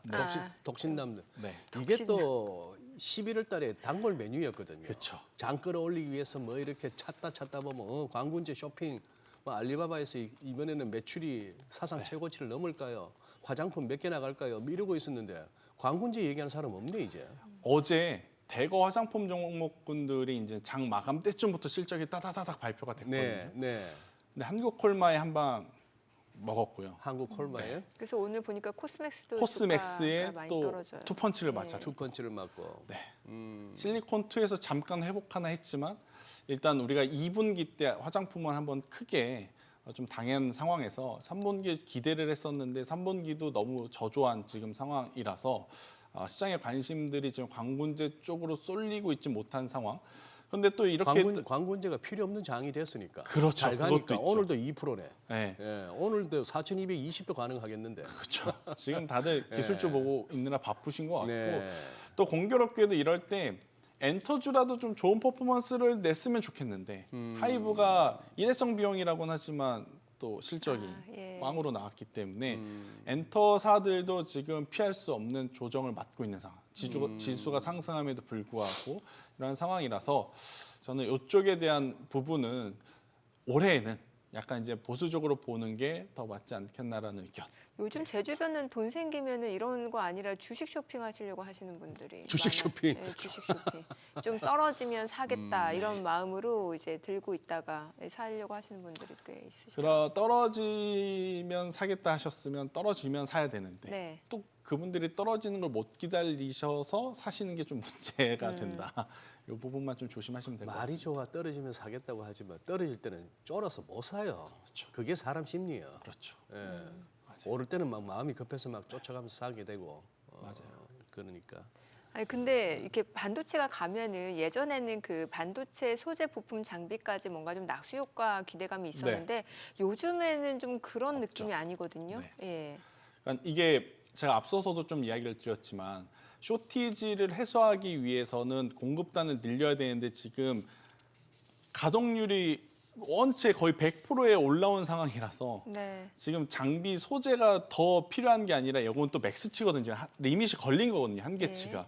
만약에 공장이 더 많고 돌릴 수 있는 기계가 많다면 소재 빨리 가지고 들어와, 부품 빨리 공급해, 장비 빨리 들어와 이게 되는데 지금은 그런 상황이 아니다 보니까 자꾸 이제 삼성전자와 SK하이닉스 그러니 DDR4, DDR5 낸드 플래시를 가지고 있는 쪽에 대한 관심도만 지금 높아지는 상황이고 오히려 미래의 기술이라고 얽혀지는 유리기판이라든지 아니면 MLB 초고다층 지금 나오는 이 스페타시스와 같은 기업들의 지금 시선이 가고는 있는데 이들도 예전처럼 삼성전자와 SK하이닉스가 간다 그래서 확 들어오지 못하는 것 같아요. 그러니까 첫 번째 이유는 그것도 있겠지만 두 번째는 외국인들이 좀 도와줘야 반도체 IT 투톱 가면서 소부장주들이 갑니다. 근데 오늘 지금 코스피가 2%가 넘죠. 그리고 SK하이닉스와 삼성전자가 이렇게 강함에도 현물에서 외국인들은 여전히 매도세를 지금 보이고 있는 상황이라 아무리 개인 투자자분들이 지금 돈을 뭉태기로 갖고 온다 하더라도 동시에 올리기에는 좀 벅차 보이는 상황이 아닐까라는 생각이 들어서 이 부분은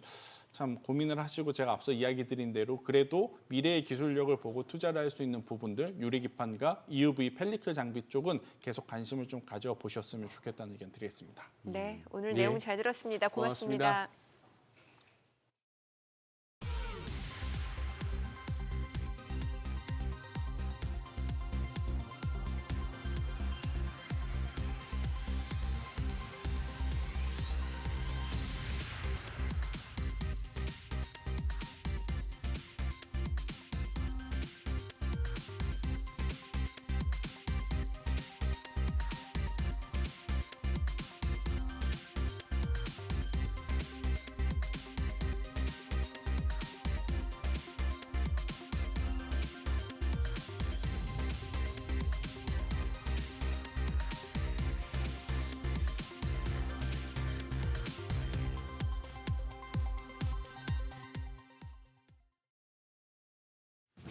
이 시각 시황입니다. 뉴욕 증시 훈풍에 힘입어서 국내 증시 상승 랠리가 이어지고 있습니다. 오늘도 양대 지수는 강합니다. 코스피가 현재 2.2% 급등하면서 4,161선까지 회복한 상황이고요. 코스닥도 1.41% 추가적인 상승세 보여주고 있습니다. 오늘 900선 회복했습니다. 지금 900포인트에서 움직임 보여주고 있습니다. 수급 상황 보시죠. 유가증권 시장 매매 동향입니다. 오늘 메이저 수급 주체 양 매도가 나옵니다. 외국인은 오늘도 또 한 번 팔자 포지션 취하고 있습니다. 543억 원 팔아내고 있고요. 기관 역시도 613억 원 매도 우위 기록 중입니다. 이런 가운데 개인만 홀로 919억 원 사자 포지션 취하고 있습니다. 코스닥 시장입니다. 코스닥 시장에서는 외국인들의 매수세가 유입됩니다. 421억 원 순매수하고 있고요. 반면 기관이 92억 원 매도 우위, 개인 역시 293억 원 팔아내고 있습니다. 등락률 상하위 업종입니다. 오늘은 복합기업과 통신장비, 반도체와 반도체 장비 업종이 상승률 상위권에 위치해 있습니다. 반면 화장품, 그리고 호텔과 레스토랑, 레저 업종 하락하고 있고요. 생명과학 도구와 서비스 쪽도 약세 보여주고 있는 것으로 집계됩니다. 그럼 시장을 주도하는 테마, 종목별 시세 체크하시죠. 오늘은 반도체 섹터가 전반적인 상승세 보여주고 있습니다. 간밤 뉴욕 증시에서 필라델피아 반도체 지수가 3% 넘게 급등한 영향인데요. 이 영향으로 고대역폭 메모리 HBM 관련주가 오름세입니다. 현재 KC텍이 12.4% 오름세로 44,750원, 오로스 테크놀로지가 8.2% 강세로 28,300원에 거래되고 있습니다. PSK홀딩스와 DI가 6% 넘는 오름세 보여주고 있고요. 한화비전도 5.9% 강세입니다. 현재 거래가 47,600원입니다. 그리고 유리기판 섹터도 덩달아 상승하고 있는데요. HB테크놀로지가 7.1% 강세로 2,250원, 필옵틱스가 5% 오르며 51,800원에 거래됩니다. PIE가 2%대, 램테크놀로지도 2% 가까운 오름세 보여주고 있고요. CNG하이테크가 1.4% 강세로 현재 거래가 16,530원으로 집계됩니다. 리튬 관련주도 강세입니다. 간밤 뉴욕 증시에서 엘버발과 리튬 아메리카 등 리튬주 주가가 오른 영향을 받고 있습니다. 리튬 가격 상승에 따른 건데요. 현재 국내 증시 리튬주 내에서는 유일 에너테크가 11% 오름세 10.7% 상승하며 3,045원, 에코프로가 9.1% 반등합니다. 현재 거래가 95,900원이고요. 중앙첨단소재가 6.4% 상승하며 3,400원, 미래나노텍이 5.5%, 강원에너지가 6.1% 상승세 보여주고 있습니다. 마지막으로 온실가스 감축 관련주 오늘도 강합니다. 정부가 어제 2035년까지 온실가스 배출량을 2018년 대비 53%에서 61% 감축하기로 하는 내용에 2035 국가 온실가스 감축 목표 NDC를 사실상 확정하자 관련주 수혜 기대감 속에 오름세 보여주고 있습니다. 에코바이오가 현재 20% 가까이 급등합니다. 거래가 4,280원이고요. 에코프로가 9.1% 오름세 유지하고 있고 그린케미칼이 4.3% 상승하며 7,000원, 미코가 5.3%, 5.2% 오름세로 15,110원에 거래되고 있습니다. 에코아이까지도 3% 가까운 오름세입니다. 현재 거래가 11,830원으로 집계됩니다. 양대 지수 오늘도 크게 오르고 있습니다만 지금 외국인의 매도세 이어지고 있고요. 환율도 좀처럼 1,450원대에서 떨어지지 않고 있어서 불확실성은 여전하다는 점 염두에 두시고 시장 대응하셔야겠습니다. 지금까지 시장 상황 전해드렸습니다.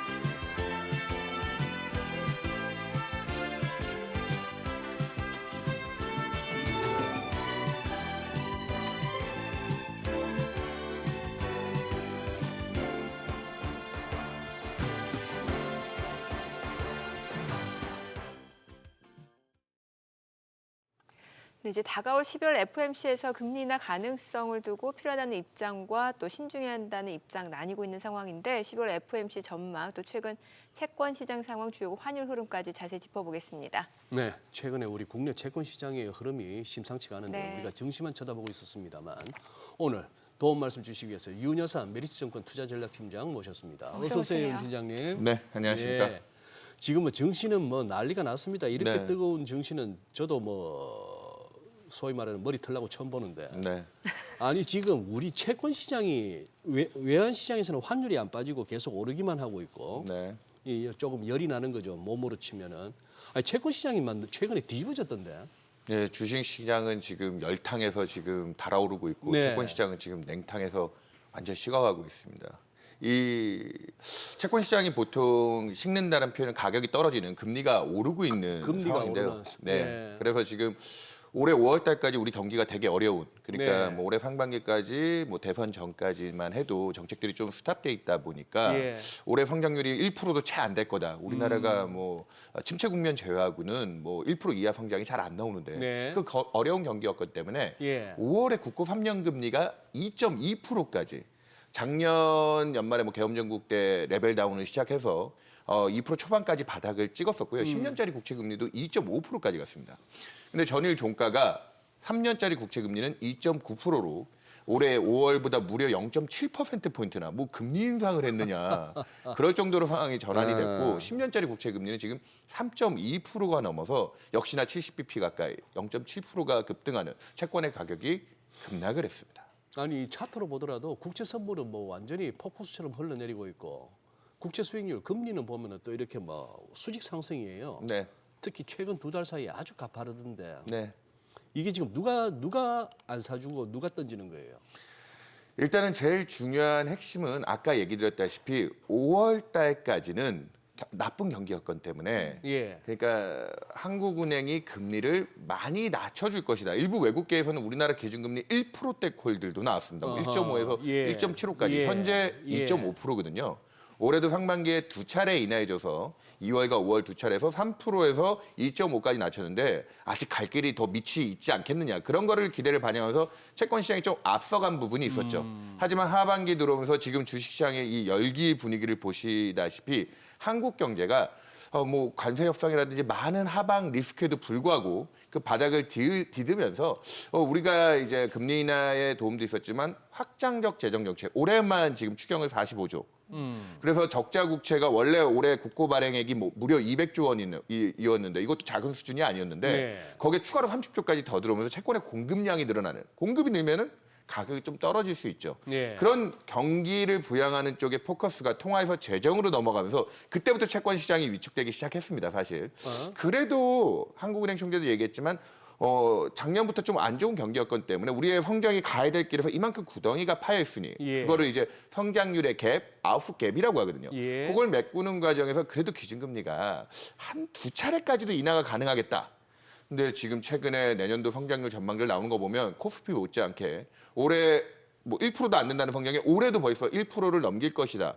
좋지는 않지만 내년 성장률이 한국은행이 8월 달까지만 수정 경감을 내도 1.6%로 좀 걱정스러운 수준이었습니다. 네. 근데 최근엔 저희 당사도 그렇지만 예. 외국계들 중심으로 해가지고 1% 중반이 아니라 2자를 넘길 가능성이 높아지고 있다. 성장률이. 저희도 2%. 내년에 뭐 주요 아이비들 지금 내놓는 우리나라 숫자 보니까 뭐 2.2% 이상 콜들도 이제 나오기 시작합니다. 한국 경제가 그만큼 좋아지니까 최근에 채권 시장이 약화되는 건 안전한 채권을 살 바에는 경기가 개선되고 거기에 또 내년까지도 코로나 팬데믹 때 준하는 확장적 재정 정책. 그래서 내년 예산이 8%나 증액이 됐고 그러니까 정부가 돈을 또 많이 쓰는 거죠. 최근에 또 생산적 금융이라고 해서 우리 금융기관들이 또 이제 기업들을 지원하는 투자 쪽에 많이 확대에 대한 얘기들이 나온다. 그러면 그 뭐 금융지주들이 5년간 생산적 금융에 100조 원에 가까운 돈들을 금융지주마다 그렇게 쏟아붓겠다 했으면 그 돈들이 아무리 은행계들이 이익을 많이 낸다 해도 가지고 있겠습니까? 또 조달의 필요성이 높아지겠죠. 조달하는 수단 중에 하나가 분명히 은행채 중심으로 채권이 늘 거고요. 그러다 네. 보니까 최근 채권 시장은 좋아지는 경기였건 그래서 금리 인하 기대가 아까 1%대까지 간다? 아니요. 이제는 지금 2.5%에서 더 낮출 이유가 있느냐. 부동산 가격이라든지 환율의 안전성, 이 금융에 대한 불안이 있기 때문에 금리 인하 기대가 급격히 후퇴를 했고 그리고 마지막으로 내년도까지 이 생산적 금융에 지원하는 채권 시장은 수단으로 이용을 당하면서 공급량이 늘어나다 보니까 아무래도 채권 투자에 좀 조심을 해야 되겠다. 그 돈들이 또 다 어디로 가겠습니까? 기업들 투자 지원하고 이쪽으로 가면 지금 오늘 코스피 또 4,100포인트 이상 돌파하고 네. 있는데 예. 제가 올해 하반기 내내 보고서에도 쓰고 예. 이런 방송 출연할 때 얘기 드리고 왔는데 채권 시장 계륵이다. 채권은 국내 채권은 이렇게 돌아서는 경기와 정책 여건들 보면 채권 투자하지 말고 이 돈들이 기업들 지원한 쪽 주식 시장의 기회가 아직도 많을 것이다. 예. 예, 그 흐름이 지금 이어지고 있다고 보시면 될 것 같습니다. 그러면 이 자체를 이렇게 받아들여도 되네요.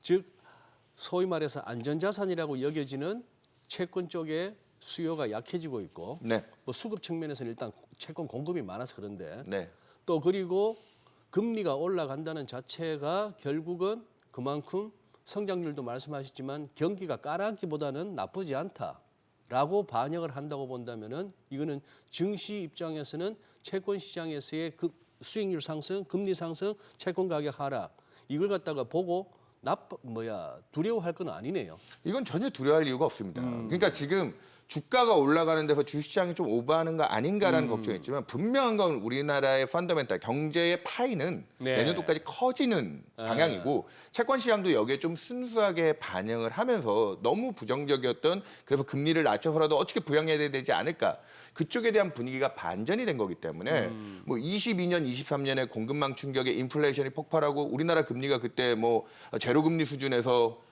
뭐 무려 기준금리가 3.5, 시장금리는 뭐 4%를 뚫고 올라갈 때처럼 그때와 같은 그래서 그때 뭐 신용 리스크로 레고랜드와 같은 사태도 있었고 예. 지난주에 제가 이 얘기를 하는 게 일부 공사체들 발행 금리들이 급등을 하고 있습니다. 그러니까 혹자들은 오늘도 어느 신문에 칼럼이 나왔는데 이거 채권 시장 완전 냉각되면서 자금 시장에 문제가 생기고 이거 심각한 단계가 아닌가? 아니요, 이거는 한국 경제가 좋아지는 쪽에서 안전자산인 채권을 소외하는 분위기지 주가와 금리는 원래 같은 방향입니다. 경기가 좋아질 때 당연히 위험한 주식 투자에 더 많은 기대 수익률을 가지고 들어가는 거고 채권은 지금 경기 좋아지고 성장률 높아지고 그리고 물가도 내년도까지 좀 안정범위에서 윗단에서 놀 것 같거든요. 경기가 이렇게 지연이 되면. 그렇기 때문에 올라가는 거지. 지금 딱 여기에 동조하지 않는 게 환율.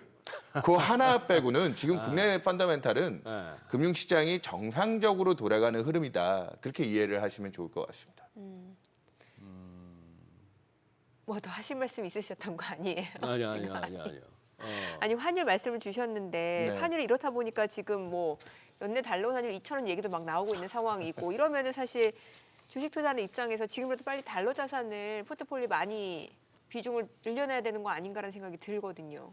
그러니까 그 생각이 저는 지금 제일 문제인 것 같아요. 제일 문제예요. 왜냐하면 원달러 환율 1,450원은 과거 같으면 뭐 외환위기를 걱정해야 되고 네. 대규모의 자금, 우리나라의 취약성을 부각하는 쪽이 아닌가 걱정을 하시는데 우리 지금 기업들이 1년에 단순히 순수출, 그러니까 수출하고 수입해서 남은 무역 수지만 해도 500~900억 달러. 거기에 나머지 서비스업까지 다 합친 경상 수지만 해도 지금 800~900억 달러에 1,000억 달러에 육박하는 플로우입니다. 물론 그 돈들은 일부 기업들이 해외에 또 남겨놓고 있는 부분이 있기 때문에 그리고 늘 그 정도 수준을 유지했기 때문에 자극제의 역할이 적죠. 하지만 우리나라 지금 건전성을 살피는데 제일 유용한 지표 중에 또 하나로 보는 게 CDS와 같은 부도 프리미엄 같은 걸 보잖아요. 예. 한국이 지금 얼마인 줄 아세요? 50bp 수준이면 바닥 수준입니다. 50bp 이내에 들어와 있습니다. 국가 부도 난리는 없다는 그러니까 말씀이네요. 지금 제가 요즘에 이제 이거 관련돼서 뭐 관 쪽이든 아니면은 뭐 한국은행 계신 분들하고 얘기를 해도 1,450원의 환율은 우리나라의 펀더멘탈로 설명하기에는 상당히 좀 낮은 부분이 있다. 근데 왜 지금 환율이 그러면 안정화되지 않느냐. 최근에 외국인들도 주식 세게 사들어오다가 뭐 요 근래 또 매도로 돌아서면서 네. 뭐 환율 약세에 또 네. 영향을 주겠지만 제일 핵심은 뭡니까? 우리 서학개미들이 지금 외국인들이 올해 사주는 힘의 무려 4배? 제가 순수 잔고로만 따져봤는데요. 한 2년 전까지만 해도 외국인들이 우리 서학개미들이 해외에 보유하고 있는 주식 잔고 대비 외국인들이 우리 국내 주식을 사주는 힘이 한 2~3천억 달러 정도는 외국인들이 더 많았습니다. 그러니까 그때까지는 환율이 뭐 1,300원 레인지가 리즈너블한 수준이었죠. 지금 얼마인지 아십니까? 얼마예요? 2천억 달러가 넘게 서학개미들이 이제 외국인들이 우리 주식 보유하고 있는 것보다 더 많이 갖고 있고 지금 연으로 나가는 속도가 200억 달러 이상. 우리 이번에 한미 관세 협상하면서 매년 미국에 투자하는 금액을 200억 달러 정도 하겠다. 지금 서학개미들이 이미 들고 나가는 돈이 그 정도 힘이에요. 그러니까 굳이 비율로 따지면 외국인이 사주는 주식의 힘 대비 서학개미가 한 4배 정도의 힘으로 나가고 있다.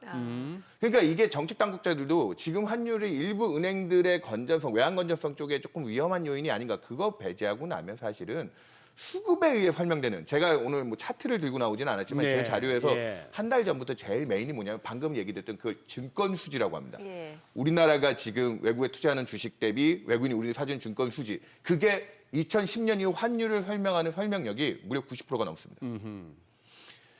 그러니까 이건 환율 전망을 하더라도 저희는 내년도까지 분명히 미국이 우리보다 금리 인하도 많이 할 거고 그럼 대외금리 차가 축소가 되면서 그것도 우리 원화 쪽에 절상이 돼야 되는 그럼 뭐 금리 때문에 좀 우려도 많았잖아요. 미국 우리보다 금리가 훨씬 높았으니까. 그것도 주는 방향이면 환이 절상이 돼야 되는데 전 별로 안 될 것 같습니다. 왜냐하면 지금 대단하게 미국 증시 조정을 받아서 서학개미들이 회귀하지 않는다고 하면 이건 우리의 펀더멘탈로 설명할 수 없는 이 수급적인 요인 때문에 내년도까지 1,400원대 환율에 당분간 좀 붙잡혀 있을 수 있겠다. 이게 그러니까 다들 생각하시고 외국인들도 심지어 국내 주식 사면서 이래요. 옛날에 주식 투자하면서 무슨 환해질을 하고 그래. 주식으로 더 큰 수익을 거둘 텐데 외국인들이 요즘 국내 주식을 사면서 환해질을 합니다. 미리 환해짠다는 얘기는 나중에 들고 나갈 달러를 미리 사놓는단 말씀이죠. 그러니까 지금 원화가 1,400원이면 네. 우리가 보고 있는 실질 시효 환율 기준으로 놓고 봐도 적정성을 따지는 네. 저평가 영역인데도 예. 플로우를 보면 저렇게 자기네 나라 환을 던지면 자기네 나라 통화를 던지면서 나가는 힘이 이렇게 센데 내가 한국 원화를 사주면서 저 나가는 물류에 역으로 수용을 하겠다, 역으로 뚫고 올라가겠다, 그걸 포기하는 거죠. 그 정도의 힘이기 때문에 그러면 어떻게 해야 되느냐? 당분간 우리 서학개미들이 나가는 힘이 어느 정도 좀 슬로해지는 단계를 기다릴 때까지는 환율의 고공행진은 좀 이어질 수밖에 없고 대신 제가 요거 하나만 얘기 드리겠습니다. 3년 뒤에 네. 지금 우리 서학개미들이 이렇게까지 미국 주식이나 해외 주식을 많이 사러 나가서 보유 잔고가 이제 늘면 네. 지금 연으로 아까 우리 지금 200억 달러씩 사나가는 매월 연으로 그 정도 힘이 굉장히 센데 1년에 이제 배당이나 이자 수익으로 들어오는 돈이 얼마가 되는지 아세요? 한 3년 후에 예, 3년 후에. 지금 현재 얼마인지 아세요? 지금 현재 또 그게 또 이 200억 달러가 되게 중요한데 지금 현재 우리 가계 민간 개인 투자자들이 받는 배당 수익이 200억 달러를 넘기 시작했어요. 어허. 3년 뒤면은 우리가 아까 제가 무역 수지가 얼마라고 했죠? 지금 현재 한 5, 600억 달러도 예, 번다고 예. 했죠? 3년 뒤에 그 숫자가 됩니다. 어. 그러니까 기업들이 뼈 빠지게 일해서 배당이나 이자로 받는 게 그 정도 된다. 지금 기업들이 그렇게 열심히 팔고 사서 남기는 돈을 이제 우리는 개미들이 이자 소득으로 금융 소득으로 그 정도에 그러면 그때쯤 되면은 이 바깥에 나가 있는 해외 투자가 우리나라 환율의 안전성을 되려 역으로 담보하는 상황으로 바뀔 것이다. 그 사이에 뭐 급격히 회귀만 하지 않는다고 하면 저는 앞으로 1, 2년 동안은 원화가 조금 고공행진하면서 좀 약세에 대한 부담들, 미국이 금리 인하한다 해도 네. 그 노이즈가 있겠지만 이건 우리나라의 펀더멘탈도 아니고 네. 경기는 분명히 내년도까지 좋아지는 방향이고 예, 그런 쪽에서 지금 이 펀드 플로우에 대한 환율 설명력이 제일 높아서 예, 지금은 좀 그 부분만 유의해서 잘 봐야 되겠다 얘기 드리겠습니다. 왜냐하면 미증시는 좀 조정을 받아도 결국에는 올라갈 거라는 그런 믿음이 있다 보니까 네. 저 같은 투자자들이 이제 자꾸 그쪽으로 나가는 이게 또 환율에 어떤 그런 수급적인 영향을 준다라는 거네요. 맞습니다. 그러다 보니까 달러가 우리가 그렇게 나가다 보니까 원달러 환율이 쉽게 안 떨어지니까 그 기대 수익까지 앵커돼서 누가 그 얘기를 하더라고요. 요즘 환율 보면 강남 부동산 같다. 자, 이제 우리 윤 팀장님 뭐 이제 두루두루 이제 거시도 보시고 이제 일단 채권 위주로 이제 해오셨는데 이게 시장에서 참 시장이 어렵다. 그리고 함부로 장담할 수 없다는 게 많은 또 이렇게 채권 쪽에 이렇게 경도된 어떤 전략가들은 한 1년 정도 얘기했죠. 이제는 채권 살 때입니다 했는데 그 전략은 지금까지는 실패예요. 예, 뭐 일단 채권 가격이 떨어지고 있고 미국채 말씀하시는 미국채도 그렇고 우리도 마찬가지잖아요. 국내 채권은 저는 올해 하반기에 계륵이다. 이거 더 담을 때가 아니다. 계륵이 예. 아니라 이거는 뭐 손실이죠. 아, 예. 평가 손이 날 네네. 정도니까 그렇다 치고 네네. 또 하나 이제 우리 뭐 시청자분들도 그러실 거고 워낙에 이제 어떻게 보면 하루 종일 주식 시세판 우리 국내만 봅니까? 장 끝나면 또 미국도 봐야 되고 네. 눈이 빨갈 정도인데 이러다 보니 온갖 조금이라도 도움이 될까 싶어서 이 유튜브 제 유튜브 이제 또 이제 봅니다. 네. 근데 분명히 있어요. 그 유튜브 제작자의 어떤 정치적 성향 이런 것들이 분명히 썸네일에서부터 드러나요. 네. 어느 쪽은 벌써 대한민국 IMF 온대요 또. 곧 망할 것 같대. 뭐 다 떠난대. 네. 외국인들이. 그런 거 보고 있으면 공포감이 와. 네.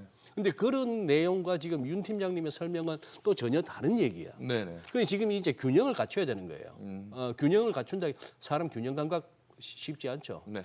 듣고 싶은 것만 듣고 싶은 게 이제 사람 소리인데 네. 현재 그렇다면은 채권 시장에서의 흐름은 한국 펀더멘털이 나쁘다는 반영이 아니고 네. 좋은 거고 주식 시장이 갈 만한 재료고 외환 시장도 수급적인 측면에서 환율이 오르고 있다. 이거는 일본도 마찬가지 아닙니까? 엔화가 이렇게 약할 이유가 뭐 있어요? 일본도 똑같습니다. 맞아요. 예. 일본도 지금 정권이 이제 뭐 자민당 내에서 바뀐 네, 거긴 네. 하지만 워낙 이제 제2의 아베라고 불리우는 이제 다카이치 총리 들어오고 나서 금리 인상 끝난 거 아니냐라는 기대가 들어오고 그리고 이제 아베노믹스의 핵심이 그 2010년대 그 강한 엔화 약세로 니케이 증시를 사상 예. 최고치까지 끌어올릴 때 예. 제일 원동력이었고 올해도 일본이 경기가 나쁘진 않습니다. 하지만 물가가 오르면서 전체적으로 조금 경기와 물가의 고열 상태에서 주식시장이 식지 않을까 했는데 지수 기준으로 미국 증시를 또 아웃퍼폼 하고 있거든요. 예. 그러니까 이게 미국은 올해 셧다운이라든지 트럼프의 관세 불확실성 때문에 연준이 뭐 9개월 동안 통화 정책을 쉬다가 겨우 이제 뭐 고용 씻고하면서 금리 인하에 들어가고 있는데 올해 잘 보시면 미국을 이긴 증시들 3월 달에 독일이 방위비 중심으로 재정을 늘리면서 22는 뭐 충분히 기준금리를 2%대까지 먼저 안 좋은 경기 여건 때문에 낮춰놨고. 그런데 이제 거기에 이제 재정의 자극이 들어오는 거죠. 글쎄. 6월 달부터는 중국이 지방부동산 포기하면서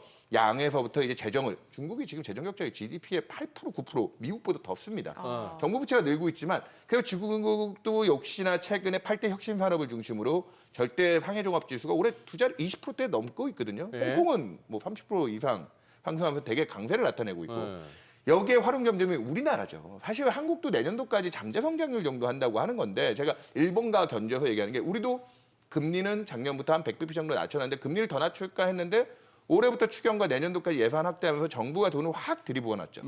그게 올해 코스피가 글로벌 어느 증시보다 아까 태어나서 이런 강세는 처음 보신다라고 얘기를 하셨는데 그 원동력이 됐습니다. 일본은 재정이 그만큼의 역할은 왜냐하면 일본 정부 부채가 너무 높고 일본 30년짜리 국채 금리가 우리 30년짜리 국채 금리보다 최근에 그렇게 급등했다고 하는데 한국이 일본이 더 높아요.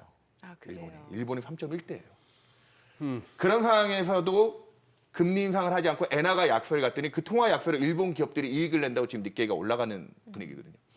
유동성 공급자가 올해 미국 증시가 그래도 어제도 또 급등하고 10%대 중반 올랐지만 미국 증시를 아웃퍼폼한 지역 대비 미국은 올해 유동성 공급자가 아니었습니다. 일본도 근데 BOJ가 저런 식으로 금리 인상을 하겠다고 다들 기대하고 왔는데 그래서 일본 시장 금리들도 많이 올라갔는데 근데 약간의 브레이크만 잡아줘도 일본 내에서도 또 유동성 공급이 진행이 되네.